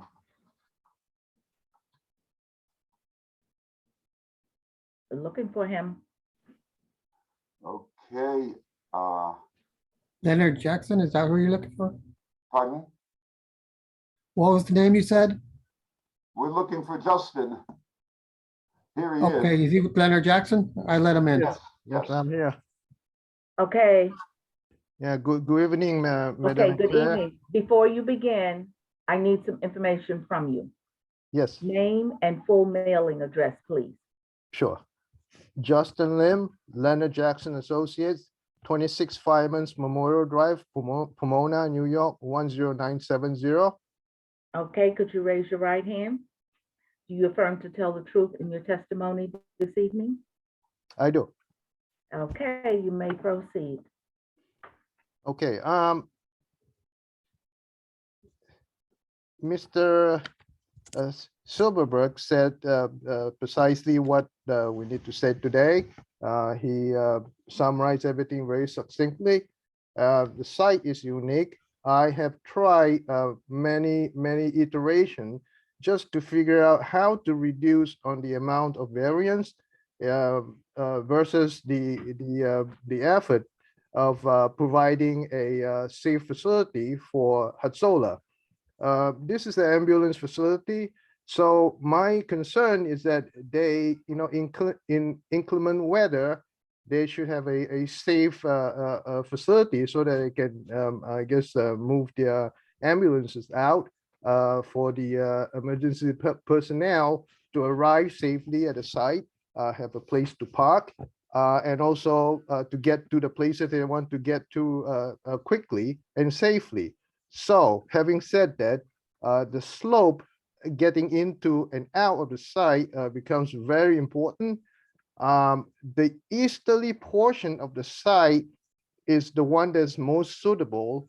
Reason being that Layton Town, which we gain our sole access to the the area roads, namely Route 202 and Camp Hill Road, is relatively flat. And also the building, if you notice, that has two entrances, one to the west and one to the east. So they will come into the building from the west side and exit to the east side. And it's level. It has to be level because it's a garage. So having said that, that location that I picked, and as I said, gone through many iterations. For months, I've been trying to, move the site, to the shift to the west a little bit, to the east a little bit, and came to the conclusion that that was the I guess suitable location so that we can get a balance of the construction cost, the safety of the final products, and the disturbance of the wetlands, which we have on the site. There are wetlands on the east side and as well on the south side of the project. So all I'm trying to say is that we spend our due effort in picking the location to minimize the variance as much as we could.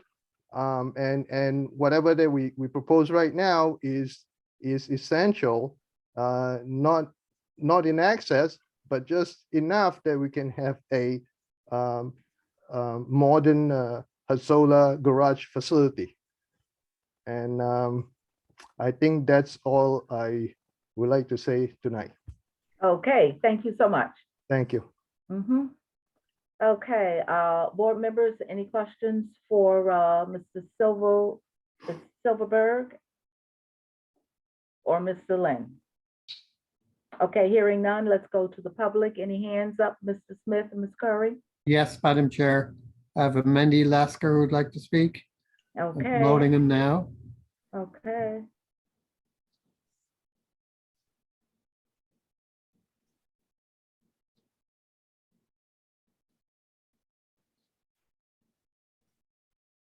Mr. Lasker, please unmute yourself and address the board.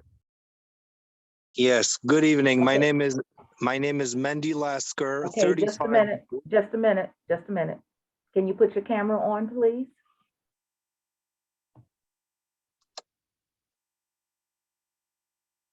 Okay, very good. I need your name and full mailing address, please. My name is Mendy Lasker, 35 Woodfield Road, Pomona, New York, 10970. Okay, could you raise your right hand? Right hand, Right hand. go ahead. There you go. Okay, do you affirm to tell the truth in your testimony this evening? Yes. Okay, thank you. So again, I would like to just make a comment that this garage is something we in Pomona have been waiting for years. I'm a town official, a village official as a trustee in the village of Pomona. We did get the letter from the county. We did not send a response because this is something that is so important for as a matter of life and death at certain points when a Hatzola truck is able to show up at a scene in a shorter time than from where the older garage was. So this is something very important for the residents in the neighborhood, for the village of Pomona. I wish Hatzola would have more local members, but hopefully that will also be solved sooner or later. However, this is something very important. We've been waiting for it. We're looking forward, and I really hope the zoning board tonight will approve to be allowed to build this garage, and hopefully, even if it saves one life in the next 10 years, that was worth it, the allowance of opening a garage in this neighborhood that needs it so much. Thank you very much for your time. Thank you. Anyone else?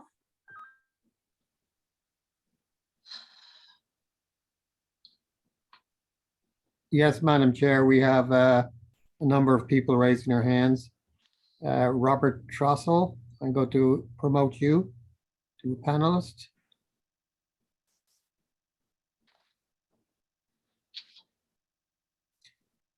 Please unmute yourself and address the board.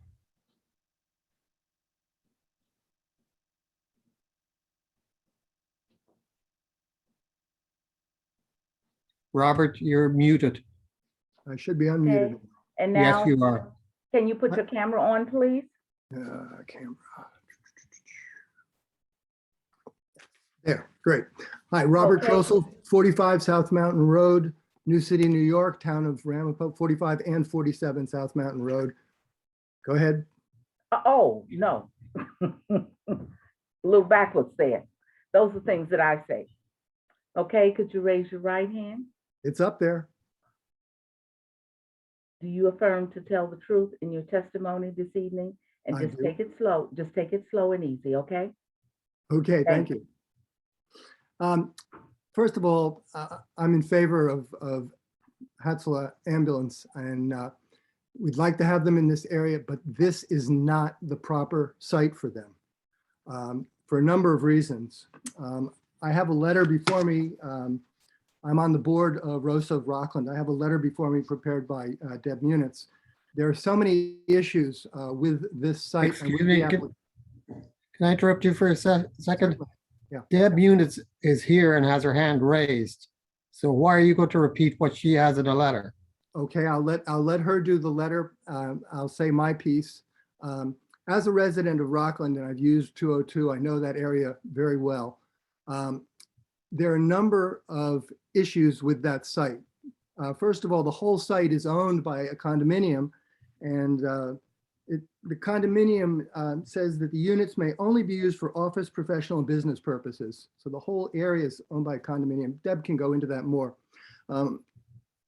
There are a number of applications being received for this area.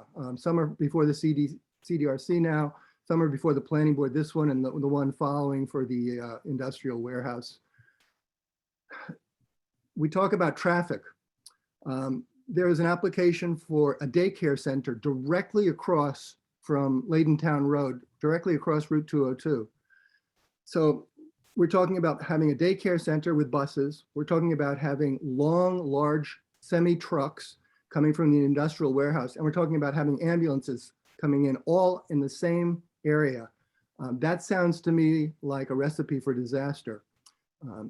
Also, all these applications, including this one, are coming in right before the new Northeast Comprehensive Plan is approved by the town. It's supposed to be approved on February 23rd. I think all these applications, especially this one, should be tabled until after the Northeast Comprehensive Plan is approved, so that any ramifications of the recommendations in that plan that might impact on this application could be examined.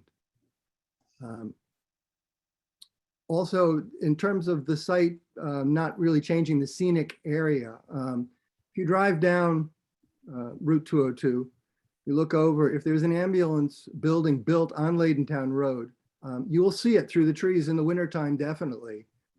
It does change the nature. There's that nice strip, which I believe was part of the wetlands part of the application for that original development there. So I think that the board needs to go back and look at what the original agreement was on that property. If that area was to be kept as a common area and wetlands area, should not be revisited as a place for this building to go. Also, one last point, as an ex-builder, I worked in construction for 35 years. I know that building a building like this so close to a wetlands, you talked about the 40-foot wetlands, and the building's going to go right up against it if these variances are granted. You're going to impact the wetlands. I don't care what kind of silt fences are put up. It's going to impact the wetlands, and that is a problem. So those are my comments. Thank you very much. Sir, can I ask you a question? Thank you so much. Sure.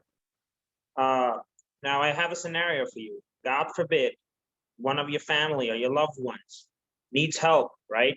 And it needs an ambulance and they need it urgently. Would you rather have a chance of a wetland getting disturbed, or would you rather have help arriving to your loved one? I don't need you to answer that. Thank you. Well, that's really not the issue, because an ambulance company can be put in our area somewhere else in a better location, and we can have both, and it's not going to disturb the wetlands. Thank you. Okay, thank you both. Anyone else wishing to speak on this?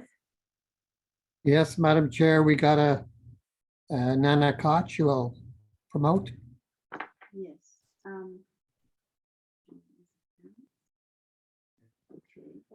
Okay. Are you there? In progress. Can you hear me? No, I can't. Oh, wait a second. There, can you see me? I can see you and I can hear you. I Wonderful. need your full name and mailing address, please.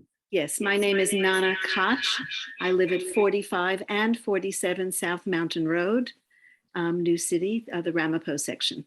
Okay, could you raise your right hand, please? Do you affirm to tell the truth in your testimony this evening? Yes, I do. Okay. Okay, thank you very much. Sure. So Mr. Klein said at the beginning, and it's been reiterated, that this is a life and death issue.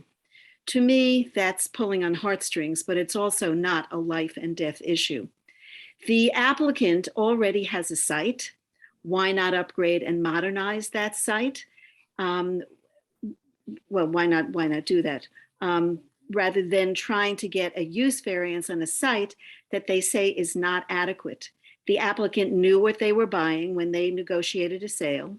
Didn't they do their due diligence to find out before the sale that it's not an adequate building site for what they want to do? Let's not forget also what that really seems to be about. Mr. Klein said at the beginning of his presentation that unless there is a variance, the applicant isn't going to get a return on their investment.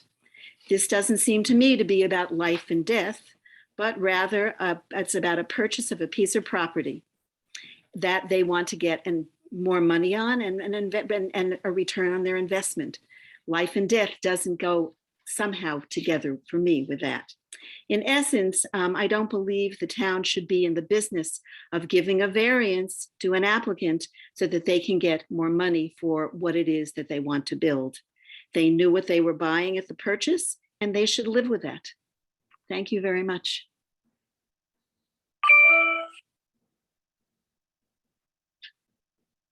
Thank you. Hey, Madam Chair, Someone we else? got, Yes. yeah, we got one last person, Okay. Deb Units. Mandy Lesker is raising his hand again, but he already spoke. Correct. Can you see me? No, I can't. Do you need to? Yes, I do. I don't see the controls for video. Did you give me the controls for video, whoever's? Do you see the control for mute?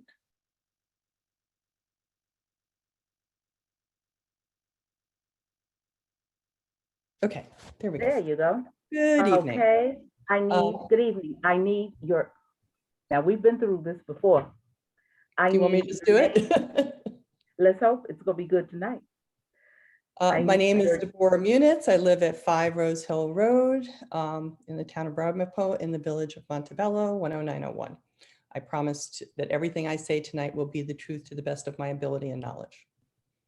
Okay, I think at some point you're going to be the acting chair for just a few minutes. But until that happens, let me do my job. Could you give us your name and full mailing address? I did that. Could you do that again for us? Yeah, sure. Deborah Munitz, 5 Rose Hill Road, that's 2 words, Suffern, New York, 10901. Thank you so much. And your right hand, do you affirm to tell the truth in your testimony this evening? I always do, and I always will. Thank you. Thank you. Okay.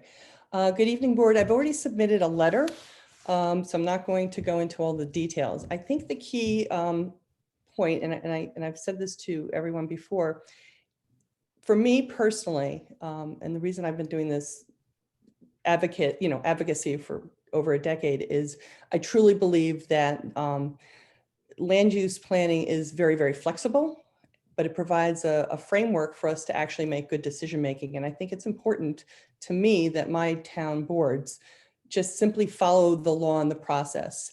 And I'm very supportive of Hatsola. I've made donations. And I do think that there is a problem with the zoning situation that if Hatsola, who has so much support, even the villages of Pomona supports them, and believes that these are the kinds of areas where the ambulance buildings should be allowed, you absolutely must get in front of the town board, because they're actually having public hearings right now on all the zoning that's supposed to rezone this land. This is such an inappropriate time for you to be trying to consider this application in this form, because the path The correct path is to get the town board to simply change the rules. So that's number one. And that's the right path. And you don't have to wait because it's going on right now. And you certainly can advocate for it, and the ZBA can support it, and the planning board can support it, and the town and the village of Pomona can support it. So, you know, when you look at why do people not support use variances and why is it so terribly important to go through the actual rules, it's because that's the framework of our law. People come to the ZBA and you have to identify who is aggrieved. Who is the person coming to that's actually aggrieved by the zoning? It's not Hatzola, it's the owner of this property.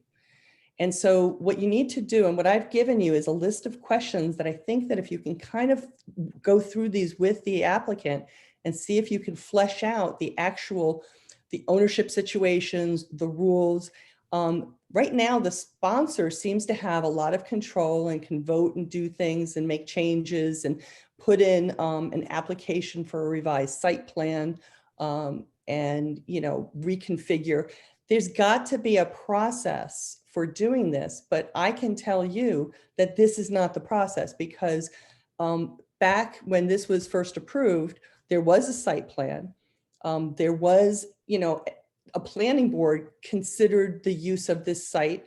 And basically, if you look at the, you know, the pictures I took and all the rest, you can see why the development was on the site where it was. And you have even the engineer talking about all the environmental constraints. So you, as a board, have a responsibility to deal with the ownership issues, to deal with, are you dealing with a condominium? Are you dealing with the site plan? Who actually controls this land? It's really not properly spelled out in the application. So, and it's important that the arguments for the variances tied to the actual aggrieved party in a way that's supported by the law. And I know I, for one, hold on, let me just wrap it up. I, for one, I've often offered my support to all of the boards, even to Mr. Klein, and I want to put my effort out there and my support to try and help you through this process. But I would much rather spend a lot of my time advocating to help you figure out the correct and legal way to address this and to advocate to the town board to do this in the right way than to have the ZBA make an unlawful decision outside the scope of its jurisdiction. So I just want to say this application is not ready to be, it's just not ready. That doesn't mean that we couldn't make it ready if people work together. And I did see that there's another property that's 2 acres directly across the street that's 2 acres. So that if you were to go and get that local law changed, you know, you may have a financial situation and the timing could be well to get you a really good location that's in the Ms. same- Munich, your time is up, please. Thank you. Thank you. Anyone else wishing to speak on this issue? Yes, we have Sylvan Klein wishing to speak. Thank you so much. I would just like to clarify some items that the previous 3 speakers mentioned. On our application. Just a minute, we still have the public hearing open and you've spoken before as the attorney, right? Am I correct? Okay, just hold tight. We'll get back to you. Thank you. Anyone else wishing to speak on this in the public? No, Madam Chair, I don't see anybody else. Okay, Ms. Curry, anyone registered? Nobody's registered to speak. Okay, can I get a motion to close the public hearing? Move to close the public hearing. Second. Okay, motion has been made and properly seconded. Let's do our roll call vote. Mr. Herskowitz, Yes. Mr. Lefkowitz,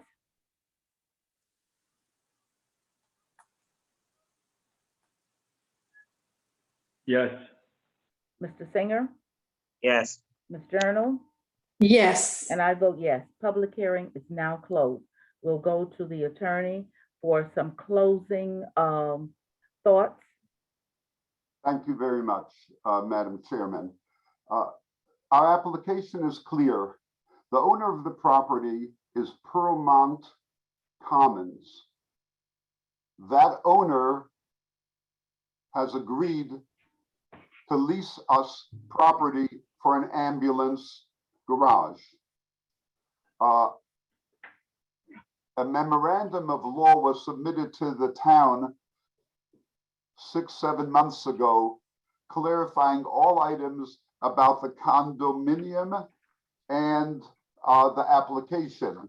It happens to be that the condominium was approved, but was never put into effect, and Pearlmont Commons owns the entire property. So there's no question about condominiums and allowing the owner to give us that property.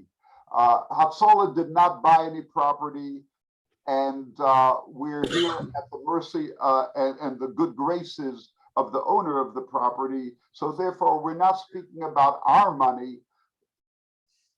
The hardship is on the owner of the property. He had his site plan approved 33 years ago and developed office spaces, but could never do anything with the area that he's giving Hatzola. In addition, we do have a location, but the location is not on 202. 202 gives us the best coverage, being able to go from east to west and also going south on routes, whether it's on Route 45 or going on 306 or the other roads. So this is a unique, good location for saving lives, and we hope that the ZBA will be able to see it our way. Thank you very much. Thank you. Board members, any questions? Any questions for Mr. Klein? I don't have a question for Mr. Klein. I just have to say, I'm really appalled, and I mean, I can't believe it. I've been driving an ambulance for a while. I'm part of, not Hatzola, but I am part of a different volunteer ambulance corps. And for people to say, this is not the correct location, there might be disturbances, traffic. We're talking about an emergency services volunteer organization that responds to anyone that calls them and needs help. Doesn't matter who you are, doesn't matter where you are. If you need help and you call them, they will respond. Saying, wait for the town board, let them find a different location.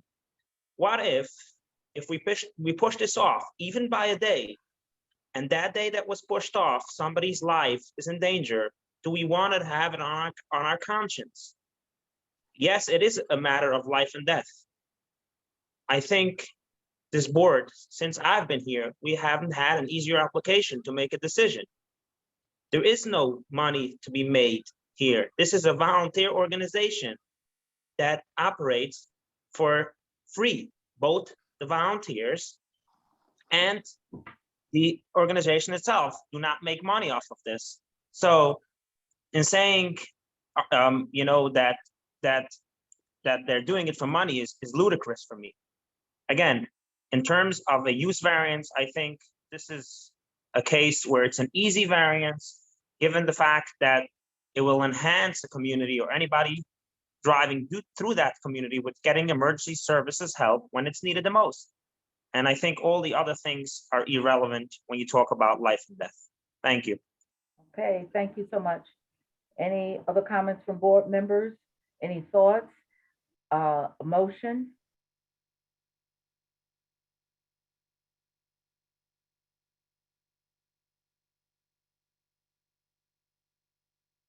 I can make a motion.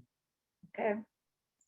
I move to approve ZBA -21-248 and override the GML and comments 1, 2, 3, 4, and 9 for the reasons stated by the applicant's attorney. And going through the balancing test, this is going to be an easy balancing test. It won't set a detriment to the area, just the opposite.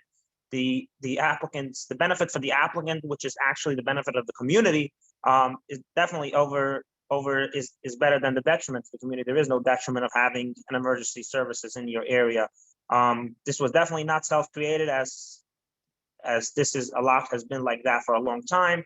Whether it can be achieved without the variances, again, this is a specific location, and therefore, in terms of everything else, that's my motion. Thank you. Okay. A second. Okay. Motion has been made and properly seconded. Let's do our roll call vote.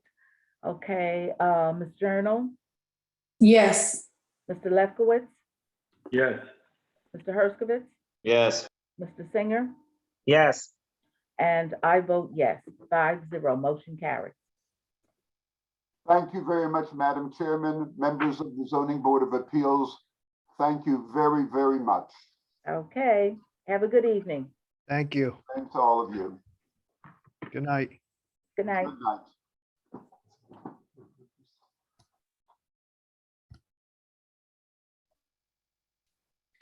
Madam Chair, the next application is ZBA case number 21-251. Sarah Klein, 19 Briarwood Lane, Suffolk, New York, for variance of requirements of section 37641 of the zoning law of the town of Ramapo to permit the construction and maintenance use of a local house of worship with a rabbi's residence, which will have less Ian. than, Did you skip one? I'm going in the order of the agenda. Yeah, but you skipped 21-249 Route 202 Business Park. That's off the agenda. Oh, did we make, was it pulled or are we adjourning it? Pam had to leave for an emergency, so she's not here to answer that question. Okay, so she told me it was pulled, so I guess they requested to be removed. The applicant. Okay. All right, so they'll repost and renotice. We don't have to make, the board doesn't need to make a motion to adjourn. I would Here's say, what I'm gonna do. I would suggest that we adjourn it to a date positive so that just as a holding card for it. As a Oh, holding. I have space. no connection. Yeah, let's do, put it on. you- She said to do any adjournments to March 10th. So why doesn't the board just make a motion to adjourn that to the March 10th meeting as a placeholder? That way, in the event that we don't have all the information and it was supposed to be adjourned and not removed, we've got at least ourselves covered. Okay, can we get a motion to that effect? Move to adjourn ZBA 21-249 to March 10. Second to that? Second. Okay, roll call. Thank you. Sorry, Ian, you can continue. Ms. Journal, Yes. Mr. Lefkowitz, Yes. Mr. Herskovitz, Yes. Mr. Singer, Yes. and I say yes. So we're going to adjourn ZBA 21-249 to March 10th. Okay, Very good. Okay, so ZBA case number 21-251. Sarah Klein, 19 Briarwood Lane, Suffolk, New York, for variance requirements, section 37641 of the zoning law of the town of Ramapo, to permit the construction and maintenance of use of a local house of worship with a rabbi's residence, which will have less than a required side yard and greater than permitted developmental coverage. The property in question is 19 Briarwood Lane. It's in the R50 zone. GML was received on this matter. Affidavits of posting and notice were also received. We are ready to proceed with this case. okay. I see Mr. Carbon. Yes, thank you, Madam Chair. Ryan Carbon for the applicant. I'll do my best so that we can finish up the agenda that's before you tonight. So this location has had a synagogue, a place of worship in the home for, I don't know, probably the better part of 25 years. We had originally gone and gotten approval for a plan which would have not only legalized the house of worship, but done a huge amount of site work, rearranged the driveway, removed and replaced pavement. Frankly, upon further reflection and obtaining everybody's support for all of that, the strong preference, and the Briarwood Lane is a beautiful, beautiful, long, elegant cul-de-sac adjacent to RCC as you travel towards 59, and they really just want to leave things the way they are. Keep the synagogue where it is, as it's been functioning in the Klein's home for 2.5 decades, but without doing all the disturbances to the site that had originally been contemplated, and really were never fully considered as to what the upside of all of that disruption would be, and chopping up the driveway and moving things around. The originally contemplated work has been substantially curtailed. We want to leave the driveway in its present condition, which is certainly adequate for the needs. It's been adequate for the past 25 years. We want to leave the residential shrubbery and landscaping as it is, without introducing new and unnecessary and disruptive elements. And the consensus of the applicant, and this is if you look at the block, people are not coming from very, very far away to pray there. This is all the way down at the end of the cul-de-sac. It serves a very small and localized audience. Was really a desire to just leave things the way they were. The synagogue hasn't bothered anybody for 2.5 decades. It isn't bothering anybody now. And we just want to keep things as they were, as they have been for all these years. You can see it's a beautiful home, beautifully residentially done. We have, there's no need to really move around the driveway and the parking and move things around. It's been functioning fine, and we just like to leave things the way they are. But because we already started to go down the road, we now need permission not to change anything.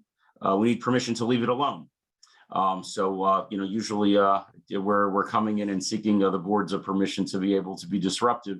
And here we're just seeking the board's permission to be able to leave things as they are. So because we're retaining the current driveway rather than chopping it up and moving it around, the current driveway actually is larger, the current paved area larger than what had been contemplated. And the side yard also, we wound up being very tight on the side yard because of where that parking needs to be situated. But it's a very large lot, as you can see, well over, unfortunately, this zoning district, for reasons that I still do not understand, the R50 zoning district, they have kept the requirement for a local house of worship with rabbi's residence at 5 acres. It's totally unconstitutional, as we've seen in the Aramont and Pomona litigations, to have that kind of onerous requirement. I don't know how many 5-acre parcels there are in the R50 zone in the entire town. It's effectively impossible to have a synagogue in the R50 district, which the courts have repeatedly said it's unconstitutional by using a lot area requirement to effectively prohibit a religious use. So we're seeking to legitimize the current conditions. We're providing some parking, as you can see, laid out in the plan. The landscaping, if anybody had the chance to go by before the meeting, it's been a beautifully kept home for as long as Jack and Sarah have been there. And I'm sure that we know as long as they'll continue to be there in good health, it will continue to be an asset to the neighborhood and the warm and inviting place to pray that it's been for so long. So we would ask that the board, applying the more relaxed standard that's appropriate to this use, recognizing the community benefit, as well as the long-standing establishment without any detriment to anybody of this wonderful community asset. Obviously, any code requirements, we're not seeking relief from anything with respect to the building and fire code, which all gets complied with in the appropriate way. But the site is functioning well. Will function a little bit better with the plan that we have before you, but there's really no need to engage in all the disruptive activity and reorganization of the site, which has functioned adequately for all these years. And we'd like the board to reflect the sentiment of the worshipers and the families that have lived on Briarwood, and ratify the plan that we have placed before you, and give it the relief that we seek. We did submit a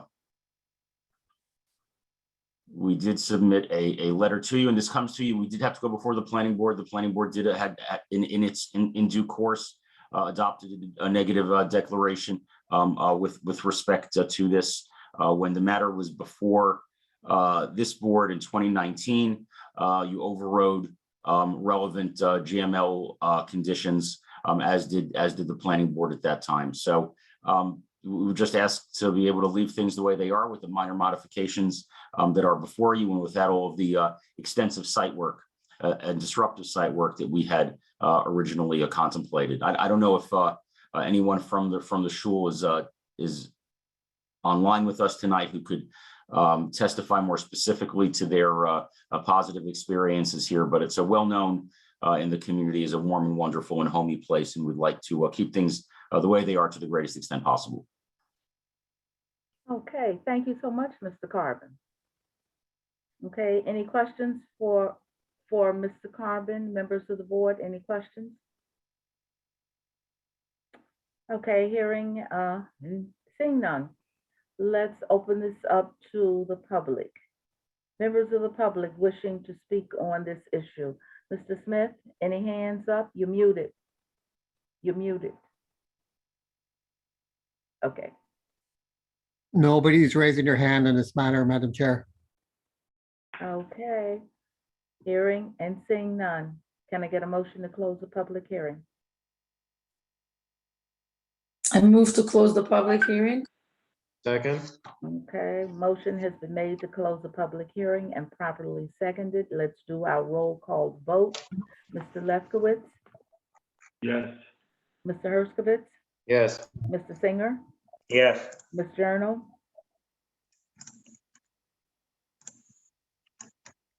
Yes. and I vote yes. Public hearing is now closed. Any last minute thoughts, Mr. Carbon? No, just incorporating in by reference the November 29th, 2021 narrative from Construction Expediting, which just gives the procedural history that the site plan approval had been, that the final site plan approval was granted in February of 2020. This board had granted its variance to an XBA 4790. So the procedural posture is that it's before you for revised site plan approval to remove the need to reorganize of the site as set forth in the narrative. There was no objection at the planning board of the CDRC to the relief from these conditions insofar as we're not constructing anything new, and everybody was content with the way things were. So the removal of those conditions, which would require new items on the site, was not justified in lieu of the fact that we are not constructing a new synagogue or having some kind of a significant expansion, but utilizing the existing building as it has for the past 2.5 decades. Okay, thank you so much. Okay, members, your thoughts? Any questions for Mr. Carbon? Or are you ready for a motion?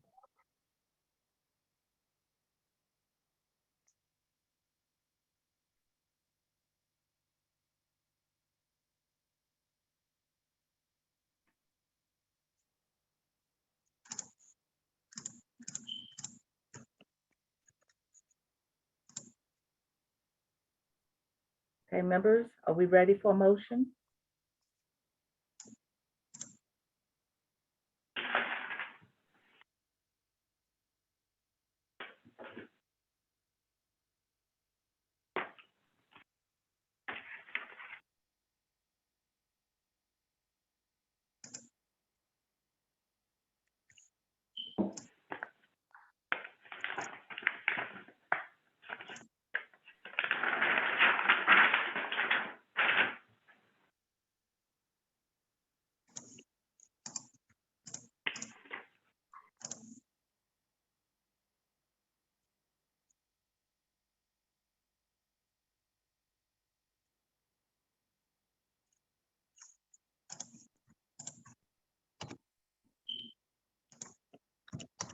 Brian, can you read me again the overrides for the GML?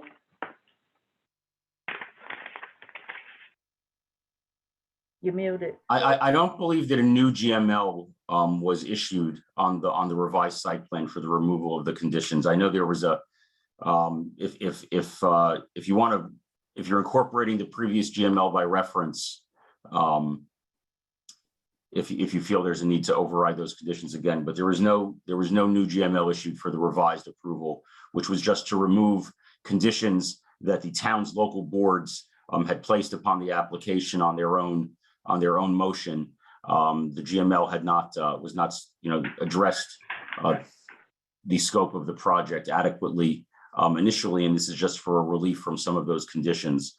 So it wouldn't really be a review by the county of the conditions that the town had originally decided on its own to attach to the application, and the town now deciding to relieve those conditions which it itself imposed. So I think it's really a matter which was totally within the town's exclusive jurisdiction with respect to conditions attached to the approval and not the approval itself. So I don't know that.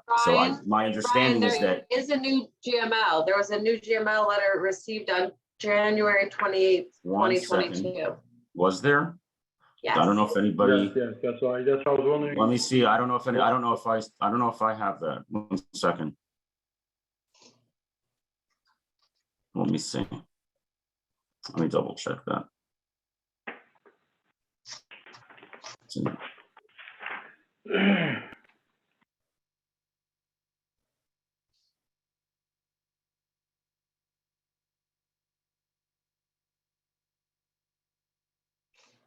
Why is that not in this file that I have here? Give me 1 second.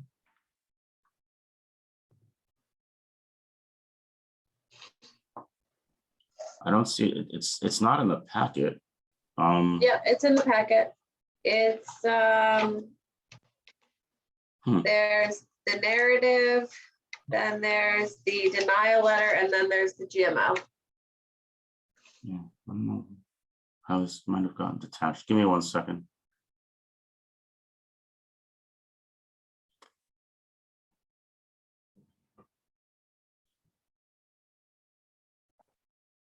All right, Mr. Levitt, let me just, I'm going to pull it up, and I don't know why my letter is not in this file if I saw this, so. Hang on a second.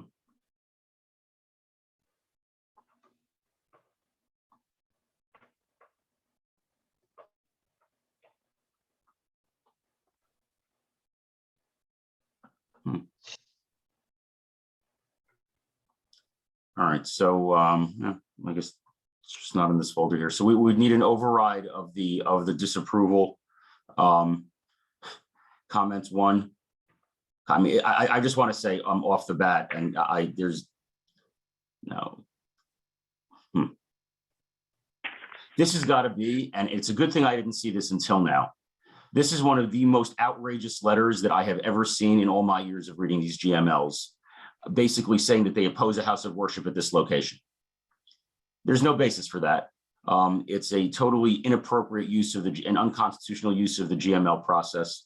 The law, they don't cite the applicable law, which provides a relaxed standard for this use. They ignore the existing history for 25 years. We would ask for an override, and I'm just stunned to read this. We ask for an override.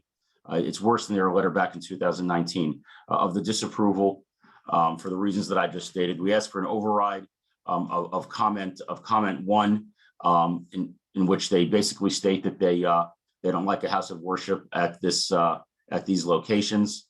At this location where it's been on the cul-de-sac, they don't believe it should be here, or basically in the R50 district as a whole. It's functioned well. I think, this isn't a question where we need to speculate as to whether or not there are going to be problems. There haven't been any problems. So we would ask for an override of comment 1. We do comply with the fire code in all respects. And as part of the original seeker analysis conducted by the planning board, you need to submit sufficient data to demonstrate that. With respect to comment 2, we would ask for an override insofar as the county seeks to adopt the role of the building inspector in interpreting the Ramapo building code. Their interpretation is not only erroneous, it is not permitted by Section 239 of the General Municipal Law, which limits them to evaluating regional and countywide impacts, not issuing interpretations of the town code that are reserved to the building inspector. So we ask for an override of comment 2 for that reason. With respect to comment 3, we disagree with the county's, again, criticism of the determination of the parking requirement. With respect to comment 4, while they're saying they want everything to remain and there shouldn't be a synagogue, they then turn around and say that they don't want the existing parking area to remain. It's very, very inconsistent. And so we ask for an override of comment 4 as well. With respect to comment 5, we ask for an override. The layout that we have shown you with respect to where we locate the parking spaces is appropriate, particularly given the fundamental residential nature of the lot. And of course, we asked for an override of comment 6, in which they express their blanket opposition to any variance from the bulk standards. With respect to comment 7, the Village of Montevilla was given the opportunity to comment and did not do so. You don't need to override that, but I would want to put that on the record. With respect to comment 8, just as you did in 2019 and the planning board did in 2020, there's no review to be conducted by Rockland Community College. There's nothing for them to review or opine upon. It has no impact on Rockland Community College.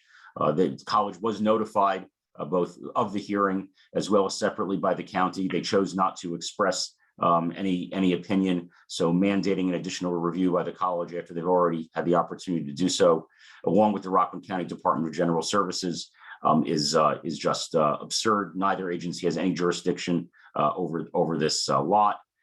So we would ask for an override of comments 8 and 9. We would ask for a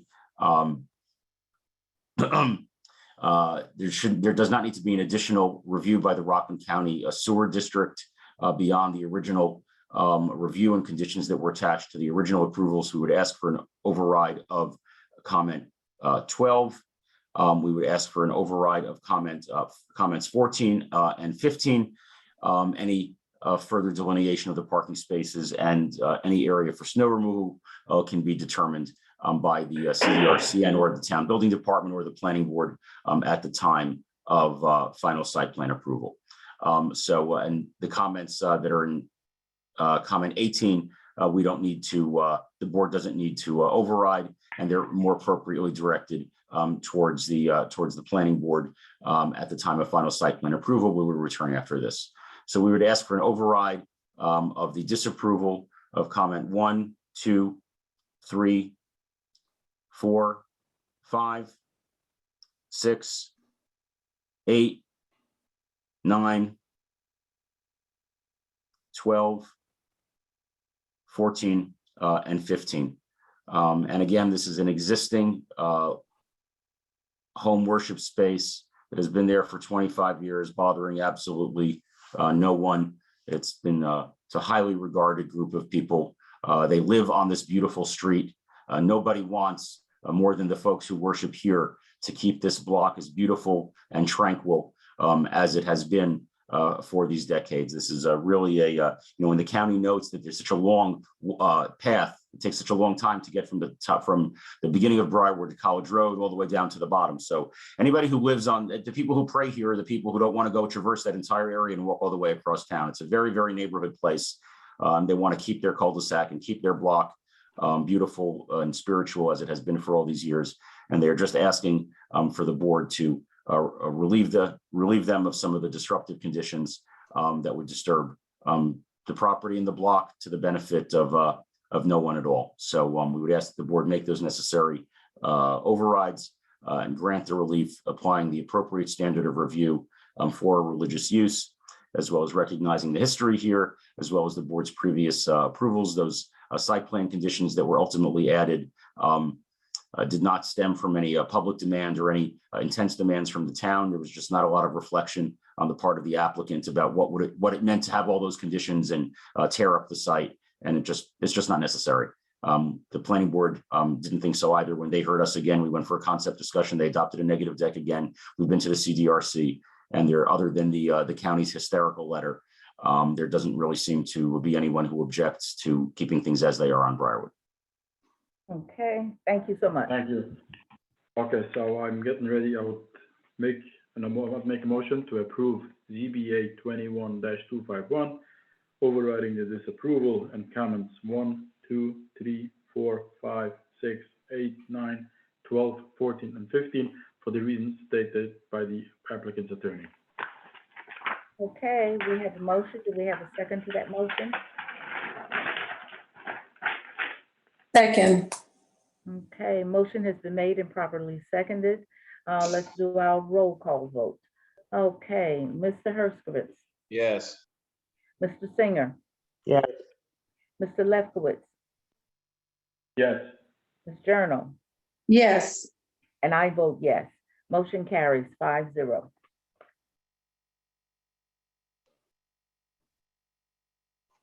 Okay. Madam Chair, the next application is ZBA case number 21-253, United Chemical Academy of Muncie, 520 Chestnut Ridge Road, Spring Valley, New York, for variance of requirements of section 376-41 of the zoning law of the town of Ramapo to permit the construction, maintenance, and use of a two-family addition to an existing building which will have greater than the required building height and developmental coverage. The property in question is 415 Viola Road, Spring Valley, New York. It's in the R25 zone. GML was received in this matter. Affidavits and posting and notice were also received. We are ready to proceed. Okay, thank you so much. Then Mr. Carbon. Yes, thank you, Madam Chair. Ryan Carbon for the applicant. This is the current site of the United Talmudical Academy, formerly Temple Bethel. And I just got I don't want to say I got a kick, but when I read I'm going to say this up front, when I read the disapproval by the county of expanding the school, this site was the biggest, most active synagogue in Rockland County for decades. You had 1,200 families attending high holiday services. You had a multi-hundred student Hebrew school. You had a multi-hundred student nursery school. It has been a busy educational use for a very, very, very long time, with a wonderful large parking lot, which in this particular instance, we're now going to be able to avoid having to have buses running all over town and distributed from one storage facility to another. And they're going to be able to have adequate room on site. There's a huge parking lot, but we need additional space to be able to provide the full educational program that UTA wants to provide the students at this location. There's not enough room in the existing structure for lunch, for recreation, for sufficient non-classroom uses, and to be able to provide the students with a bit more space. I think we're all of the opinion that nobody learns well when they're squished. So being able to provide adequate room for the students to breathe and for the teachers to be able to have adequate space to do what they need to do and to prepare and to have an adequate library and teachers room and all those kinds of facilities. We just need to be able to provide the additional amenities, even though we don't anticipate meaningful growth in the student population at this particular location. So we've designed an addition that provides for those needs that I just articulated. We did go before the planning board and obtain a negative declaration, and they sent the proposal over to you.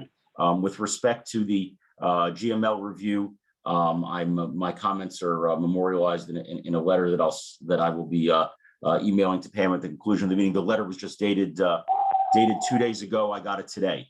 So I will send that over so you have it for the record, but we need an override of the disapproval and comment 1, 5, 7, 8, 9, and 10. The reason for that is the county doesn't look favorably upon relaxing the bulk standards for the proposed religious educational use. They're ignorant of the law that requires that relaxed standard be applied. So we ask for an override of the disapproval and comment 1 for that reason. With respect to comment 5, we ask for an override because the county is ignorant of the Viola Estates proposal next door, in which a interior roadway connection was approved. They question it without basis. With respect to comment 7, they address that there were trailers on the site. There are no applications for trailers. As part of this application, we are not seeking to have any trailers legalized or formalized on the site as part of the application. New Hempstead, pursuant to comment 8, was notified and provided the opportunity to comment. They did not do so, and I'm going to be asking for overrides of these long paragraphs in which they basically say that a village needs to have the opportunity to comment, and then tells you exactly what that village should be saying if they chose to have their opportunity to comment. The village can say what it wants, doesn't have to say anything at all, but the county should speak for itself. I'm sure the Village of New Hempstead can speak for itself just fine without their assistance. So we would ask for an override of comment 8. With respect to an override of comment 9, we would obviously the development coverage and floor area ratio calculations are ultimately determined at building permit by the building inspector and verified, but that's not subject to further verification by the Rockland County Department of Planning, the Department of Planning, not the Department of Buildings. And with respect to comment 10, we ask for an override. They're asking to use pervious pavers on the site, as we've discussed many, many times, and particularly in an instance like this. The maintenance issues that are associated with pervious pavers are unwarranted where you're otherwise able to achieve zero net runoff. If you can't achieve zero net runoff through other means, perhaps you want to entertain using porous pavers, but the porous pavers themselves tend to clog. They are chopped up by snow plows. They're very, very difficult to maintain. And they say that they should use them just to reduce the development coverage variance because they don't count the same way against development coverage variance. But that's not a reason to introduce a whole bunch of maintenance issues to a site, aside from the cost associated with them. So the cost benefit for pervious pavers, and the town has experimented with it in the past. In the 90s, we did actually, when I sat on your side of the table, we did require some folks to use pervious pavers, and it was a tremendous problem, particularly with respect to the plowing and to the pavers themselves becoming clogged and requiring additional maintenance, and they would freeze over. Many people who have utilized pervious pavers have been dissatisfied with them, and if the justification is to handle drainage impacts, there are better ways to handle the drainage impacts than with the use of porous pavers. That's our comments on the application. Again, it's in addition to the school. As you can see on the map that's depicted there, the lot itself is nearly 6 acres. There's plenty of room. There's a robust parking area. It's been an educational and religious facility since the 1950s, and a large one and busy one at that. And this is certainly consistent with what's happened on the site over all those years.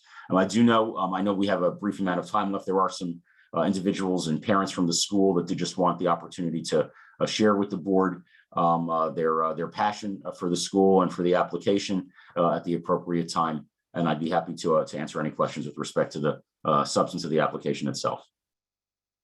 Okay, thank you so much, Mr. Carvin. Members of the board, any questions for Mr. Carvin at this point?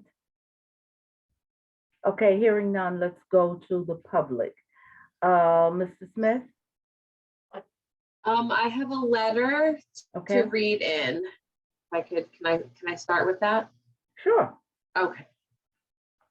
All right. This was from Eileen Grossman. My comments are in reference to the application for the school expansion at 415 Viola Road. First, I strongly support this application as well as the other applications for building and expanding schools in the town. There are not enough desks and school space for the huge and growing number of children, and the reason to approve these applications is for the children. That being said, we also can't be an ostrich and stick our heads in the sand and ignore the disaster that Viola Road is. Between Ramapo High School, Hackett, Base Mikra, and UTA, the number of children and vehicles is enormous. I am attaching a photo of the backup from Route 306 past Ramapo High School, past UTA, almost all the way to Union Road. It is impossible to make a left onto Viola Road from any of the local streets. Also, due to the shortage of bus drivers, which is just going to get worse as the number of children continues to increase, there are a lot more cars on the road than envisioned as parents are driving their children to school. Part of the plan must include dealing with Viola Road. I realize it is a county road, maybe center turn lane for the entire length and shoulders. There are many children that are hitchhiking and the cars stop to provide rides. You see children sprinting across Viola Road, cars driving in oncoming vehicle lanes, numerous extremely dangerous things taking place due to the extreme traffic and lack of patience. God forbid something tragic will happen and you will have been forewarned. This is all about the children. Okay, thank you so much. Okay, we're at the public. Anyone in the public wishing to speak? Yes, we have one person raising their hand. I'm going to promote her. Okay.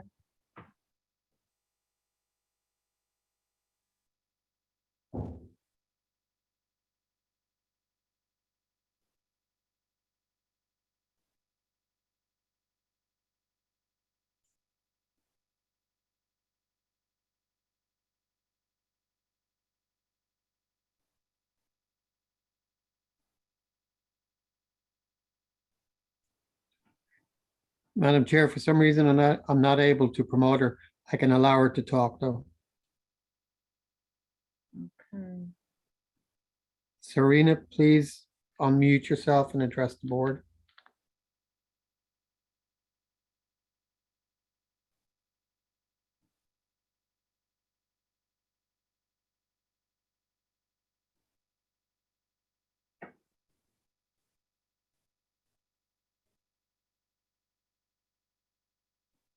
Serena, please unmute yourself and address the board.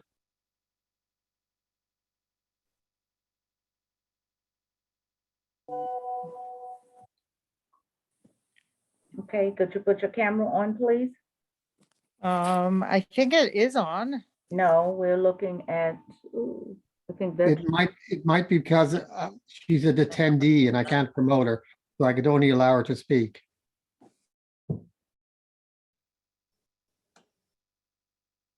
oh, She muted herself again.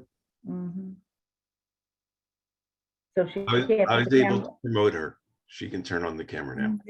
okay. Hi. Okay, there you are. Hi, I need your name and full mailing address, please. Your hand is in front of your face. Thank you. Hi, Name- I wasn't meant to be the first one. There was another neighbor that wanted to talk first. Okay, are you ready?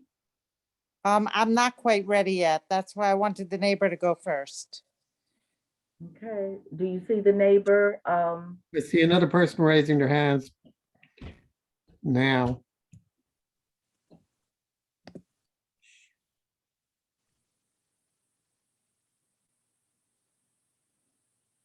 Is that Aaron Sanders?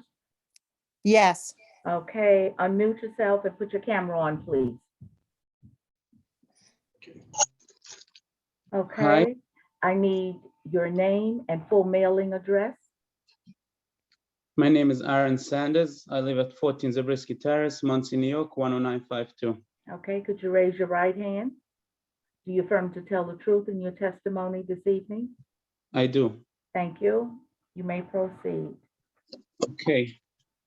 First, I want to say I wish I would have known of this earlier, that I should be able to prepare for this and with the right information I need. But however, I didn't want to ignore this. That shouldn't happen. What happened just a few weeks ago. Just a few weeks ago, suddenly I look out in my backyard. I live back to back with 415 Viola, and I just see another floor coming up there, huge windows, boys standing by the windows and looking into my house. This is something I was never told about, and it just like happened in front of my eyes when I came to a private street, which should have been quiet, and a small school in the back.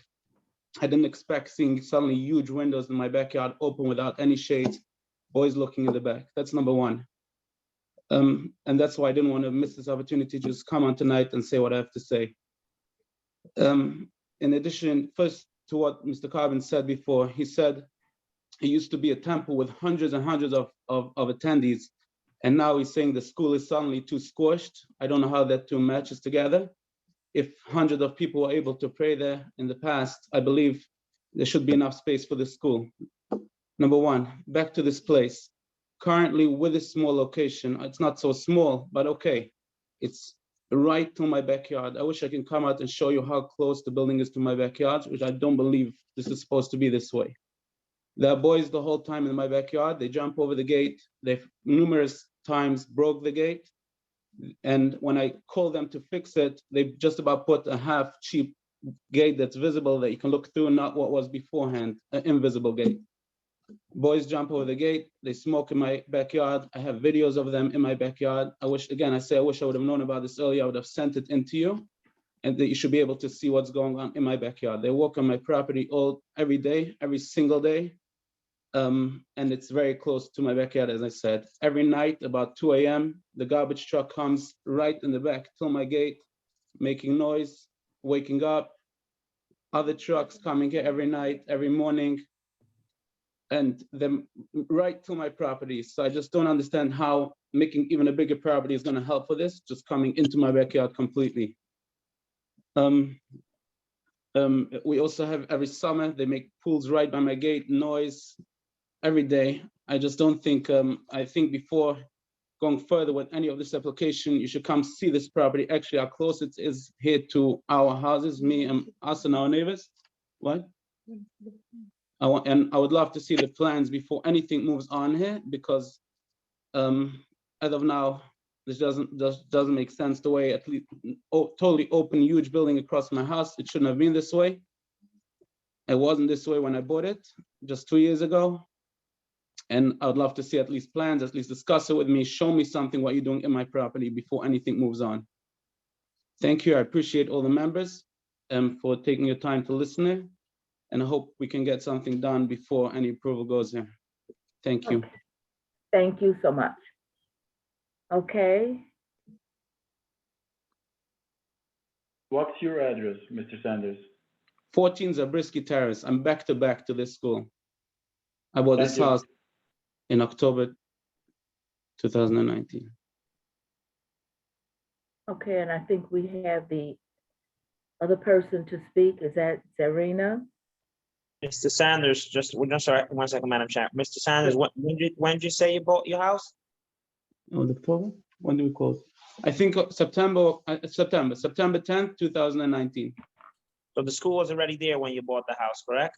It was there, but it was a small 1-floor building closed up, and it's just getting bigger by the day with bigger windows and yeah, and also the gates. The summer camp later, whatever. Thank you. Thank you. Okay, thank you so much. Any other person to speak? I think that's, is it Zarina Kopshel? I don't know if I'm pronouncing it correctly.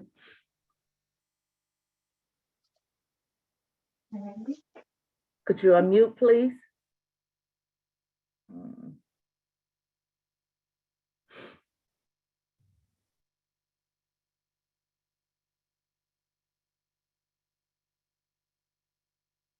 Still, okay, there you go. Okay, could you give us your name and full mailing address, please?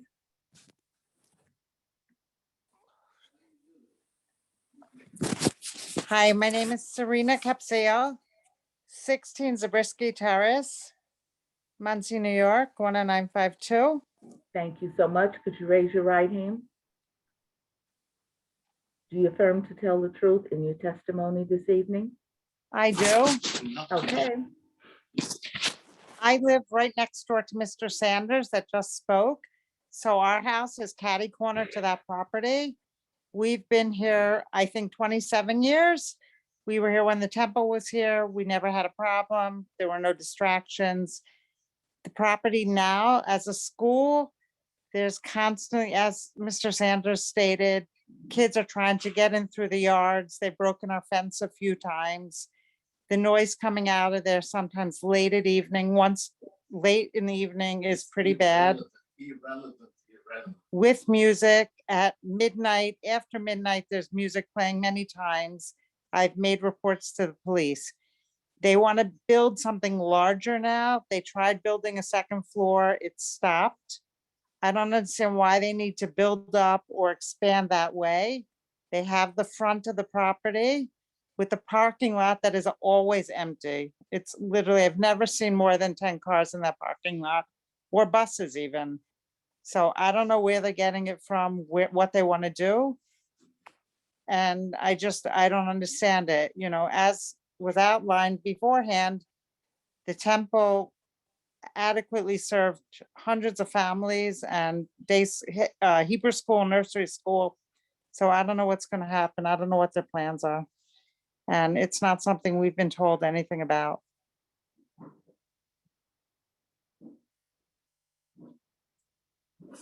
Thank you so much for sharing. Thank you. Anyone else, Mr. Smith? You're muted. You're muted. There you Yep. go. Okay, we have Solomon Reisman. I'm promoting him now. Okay.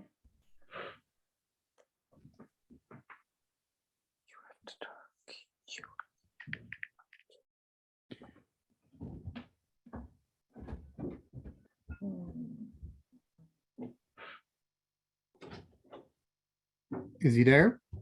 I don't see him. Where did he go? Oh, I see him now. No, good. Mr. Reisman, I need you to unmute and put your camera on, please.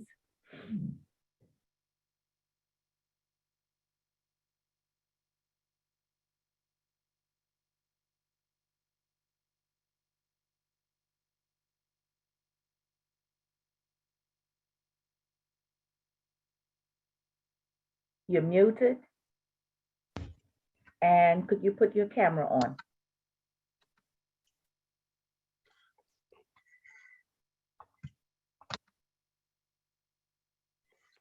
Okay. Hi, my name is Solomon Reisman. And your full mailing address, please? It's 3 Farmer Lane, Earmont, New York.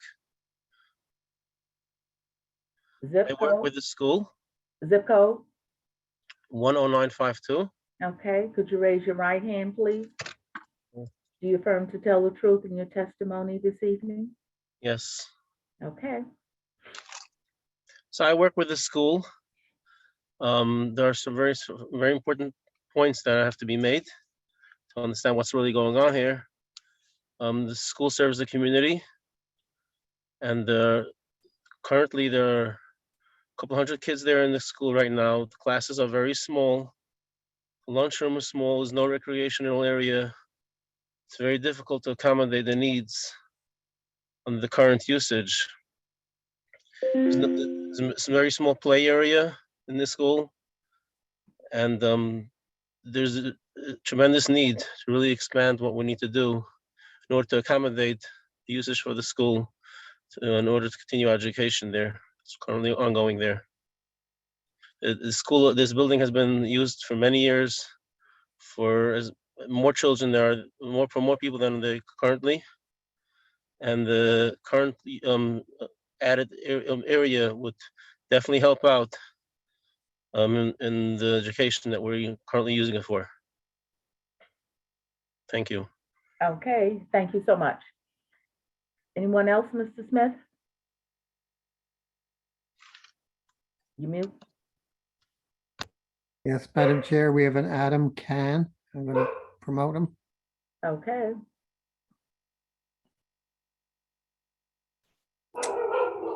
Adam, please introduce yourself and address the board. Can you hear me? I can hear you. Yes, hi. Name and full mailing address, please. Okay, my name is Adam Khan. I live at 17 Language Drive here in Muncie, unincorporated Ramapo. Okay, could you raise your right hand? Do you affirm to tell the truth in your testimony this evening? I do. Okay. Hi. So my home where my family has lived for the past 16 years is about 500 feet from the property where the variances are being requested. And just south of that property is this residential zone where the Sanders live and the Capsions live. And this neighborhood is a very close-knit neighborhood. It's not a city. We don't have a lot of noise until recently. We don't have tall buildings here. Let me just quickly read from the Rockland County Department of Planning in the letter, the report that they just put out 3 days ago. And I want you to know, I just found out about this meeting this afternoon, so it's been a rush for me. So in this report, it says, permitting development does not comply with the applicable bulk standards, can set an undesirable land use precedent and result in overutilization of individual sites. The building height of the proposed project exceeds the maximum permitted standard by 29%. And result in an additional 59,200 square foot of floor area, or a 62.5% increase. They want to triple the size of the structure, okay? So one more thing here I want to add here. Let's see here. So look, I'm very sympathetic to a school needing more room and expanding the yeshiva as well. But to triple the space, what's the justification for that? And why go vertical? You need to go vertical to make it taller because it's cheaper to construct that. And I understand that. But if you spend $9 million for the property, you clearly have millions of dollars more to build the structure. Don't go up, go out. Like Mrs. Capsiola said, go towards Viola Road. That's a huge parking lot. It is empty most of the time. There's really nothing there. Build out towards Viola where it's busy over there, okay? We can all make this work. But please, don't impose on us and turn our area into like New York City. I just want to quote Attorney Carbon, who said regarding the Briarwood approval just, maybe half an hour ago, that it's a beautiful and tranquil area. Our neighborhood, Zabriskie, Langrese, where I live, is a beautiful and tranquil place. Building a building with such an exorbitant variance will ruin that and greatly increase the noise worse than it is now and affect even more neighbors. So I request that the plan as submitted with all these variances be denied by the board. Thank you for your time. Thank you. Mr. Smith?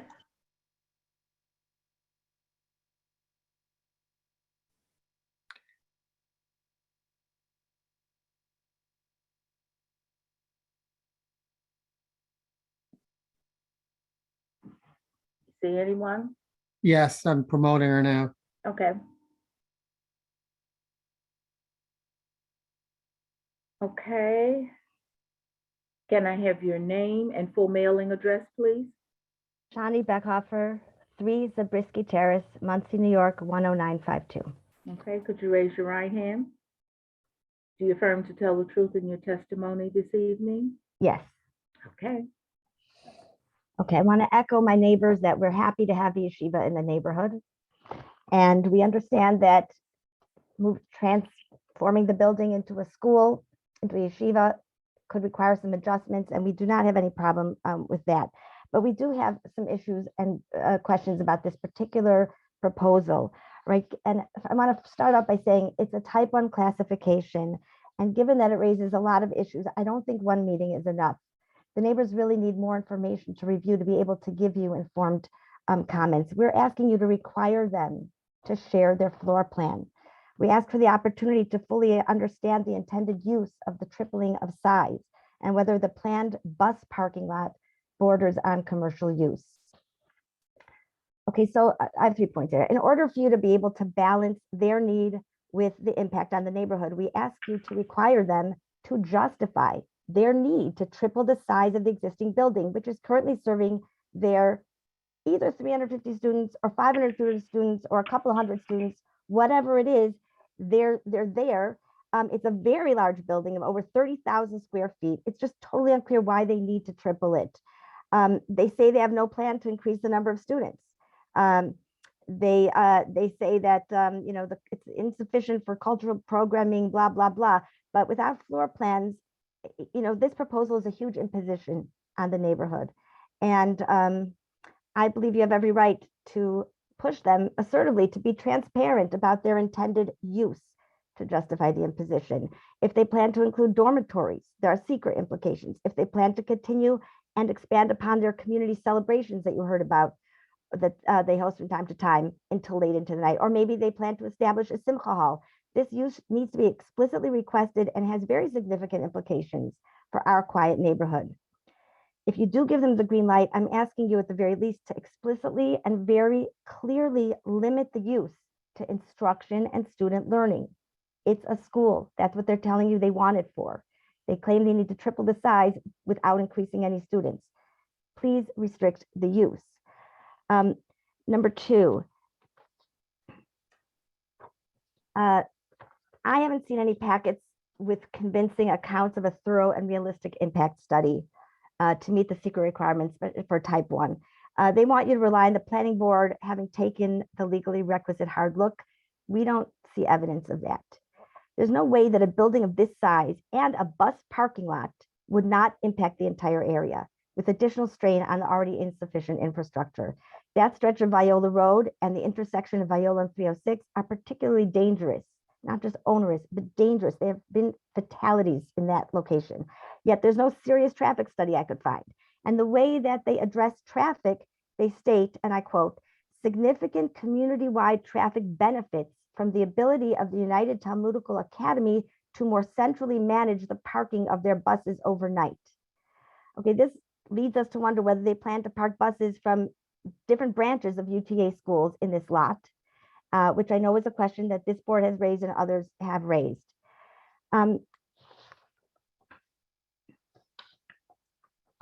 As you heard, it directly abuts several residences in Zabriskie, and I hope you understand what they told you before, that they already started building before receiving any permission. And I think you can understand why this makes us a little less trusting, and we want to ask you to make sure to make them exactly state what they're going to do, because it's hard to really understand. It's going to tower over the neighborhood in a completely incongruous manner. You heard about the character of the neighborhood. You heard about expanding sideways. The only argument I see for not expanding sideways is that they want to use it as a bus parking lot. And with all due respect, we don't have some obligation to provide them with a bus parking lot. If you want to grant variances for this project to build up, we're asking you to at the very least make some stipulations. Full blackout shades, all exterior lighting be below 10 feet with a warm white color, avoiding further destruction of trees, planting a 10-foot deep woodland between the residential yards and the building, parking lot, playground, whatever ends up being over there, or a 12-foot wall to Zabriskie, a sound protection wall. A noise use covenant, like was stated before, and we prefer, like it was said, to the windows face forward and that the addition really should be on the north side. The proposal has been rejected over and over again by boards, the county, the building department. Each subsequent proposal comes tweaked with new promises that do not accord with the earlier stated needs. It'll be 45 feet high. It'll be 35 feet high. Today it's going to be 30 feet high. Meanwhile, they did shamelessly begin building a second floor before receiving permission. We wonder what it means. We would like more information. It's not a small project. It's really a big one. And we're asking you, please, to give us more time and to ask them to give us the information we need to understand as neighbors what this would mean. Thank you. Okay, thank you so much.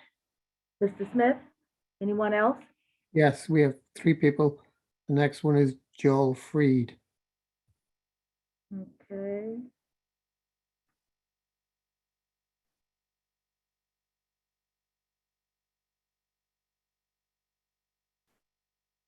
Mr. Freed? Harry, can you promote him?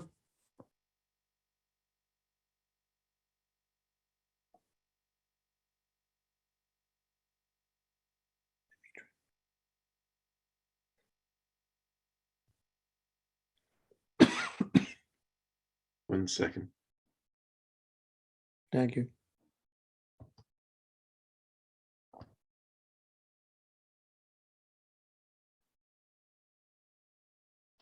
Right now, I'm just going to allow it to talk. He got it.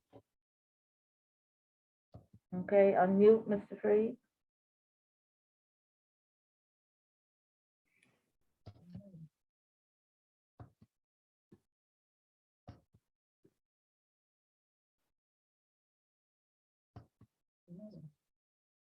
He's over here. We need you to unmute.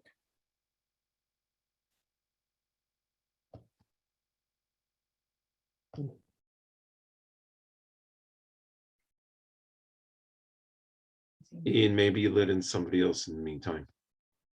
Okay.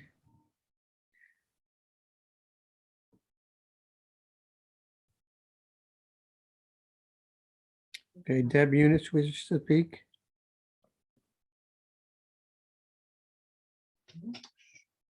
Got it. Good evening again.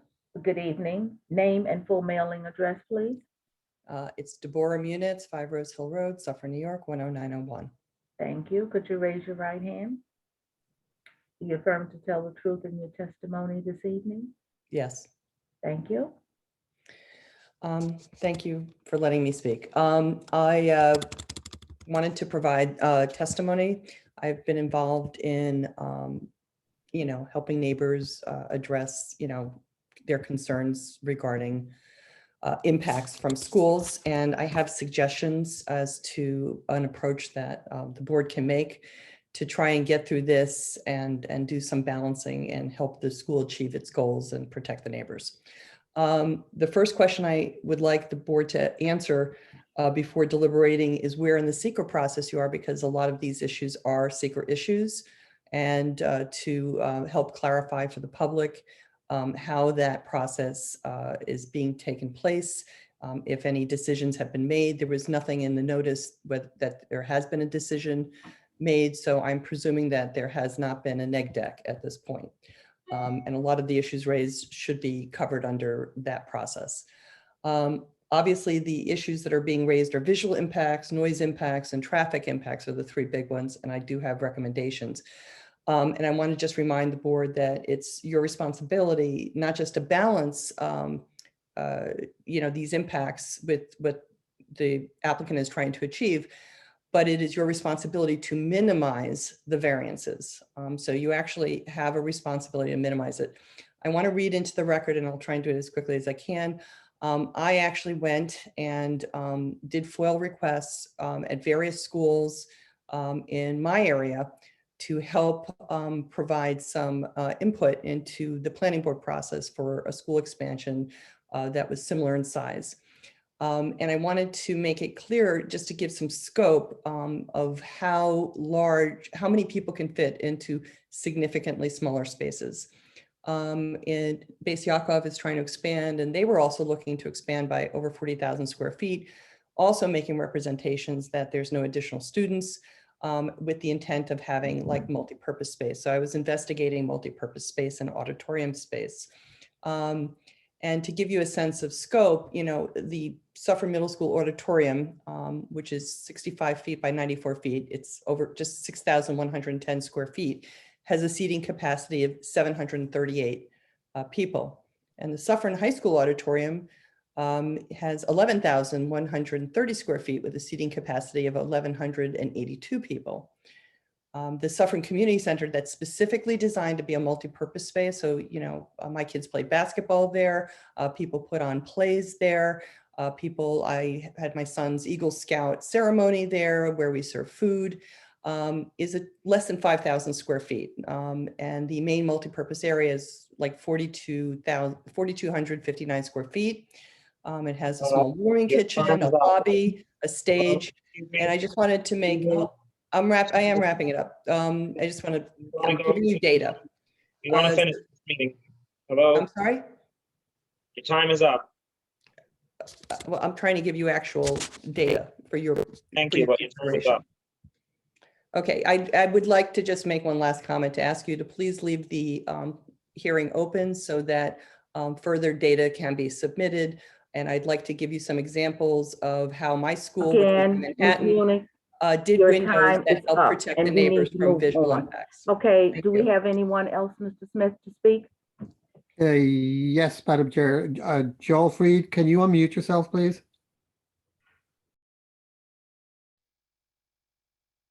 Said he doesn't want to talk.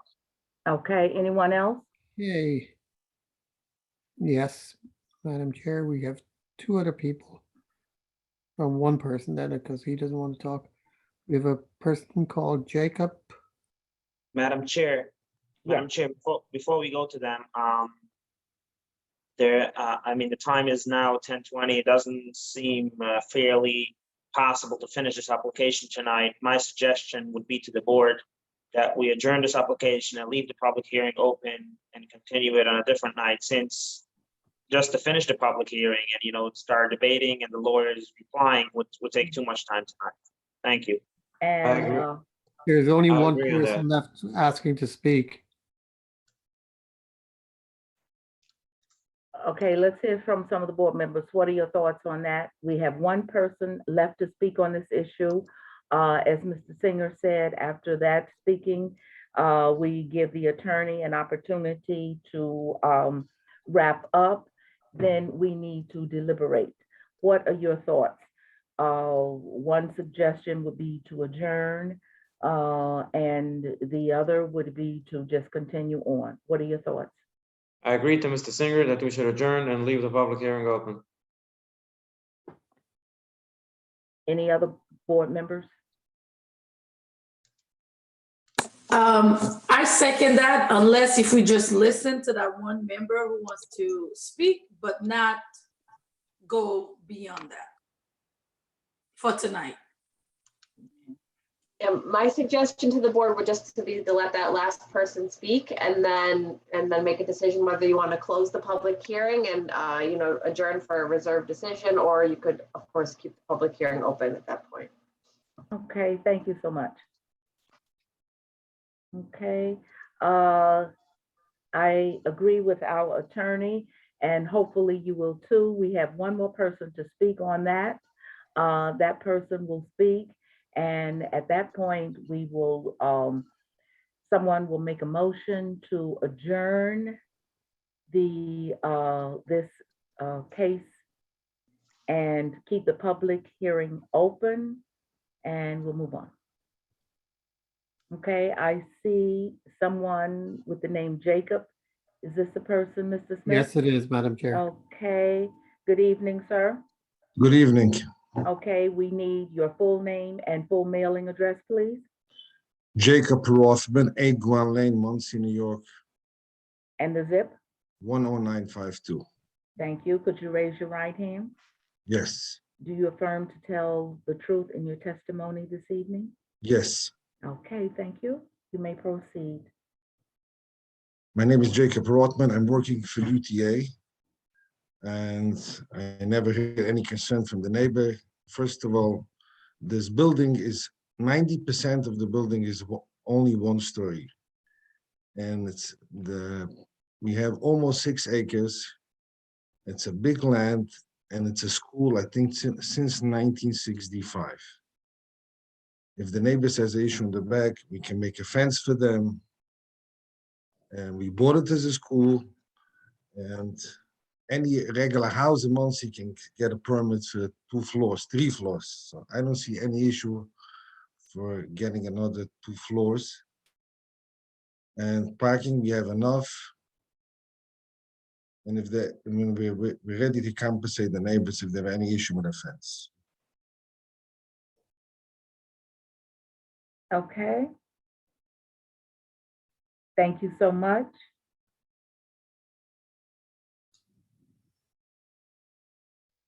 Okay, members of the board. We need a motion.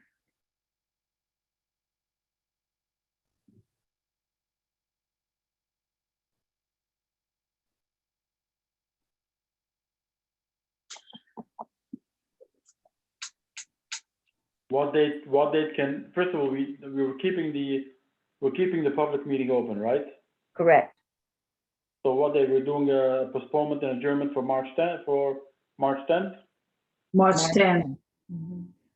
I'll And I make a would- motion to adjourn. I'll make a motion to adjourn ZBA 21-253, United Talmudical Academy to March 10th. Second. Okay, we have a motion to adjourn this meeting, move it to March 10th. We're keeping the public hearing Hearing open. open. Okay, it has been properly seconded. Let's do our roll call vote.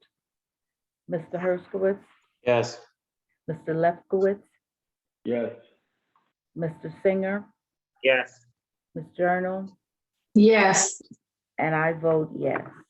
Okay, so we'll move that to March 10th. Okay, the next 2 items on the agenda will also be adjourned for March 10th. If that is your wish, we need a motion. What March 10th, what was good for what was that? the other date? That was the date suggested by Pam, that was referenced Yeah, Yeah, earlier? that's the only date that's available right now is March 10th. That's the earliest date that's available. Maybe, do we want to finish it, maybe, the agenda? It's 2 more items. Then you need to finish the application that you're currently on. Correct. No, we're not gonna be able to finish it.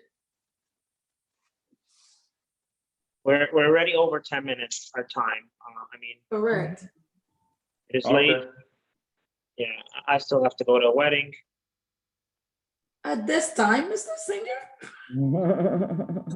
Yeah. Okay, so let's have a motion. I move to Please. adjourn ZBA 21-252 and ZBA 21-250 to March 10th. Second. Okay, let's do our roll call vote on that. We have the motion, which has been properly seconded. Mr. Singer, Yes. Mr. Herskowitz, Yes. Mr. Lefkowitz, Yes. Ms. Journal, Yes. and I vote yes. So we will adjourn ZBA 21-252, ZBA 21-250 to March 10th. Am I correct with that, Ms. Slater? Yes. Yes. Okay. I need to get a motion for adjournment. Move to adjourn the meeting. Second. Okay. I don't think I need to do a roll call, but I'll do it anyway. Ms. Journal, Yes. Mr. Herskowitz, Yes. Mr. Lefkowitz, Yes. Mr. Singer, Yes. Ms. Weaver, yes. Meeting has been adjourned. And I'd like for board members and Mr. Smith and Ms. Slater to stay on for just 1 second. Okay, Hold on 1 second. okay.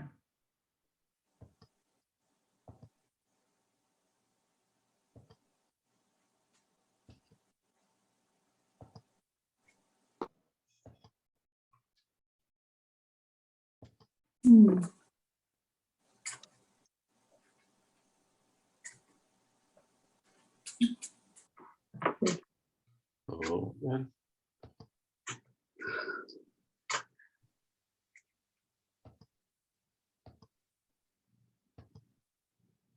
Got it? Let's see. Almost, not yet. Right.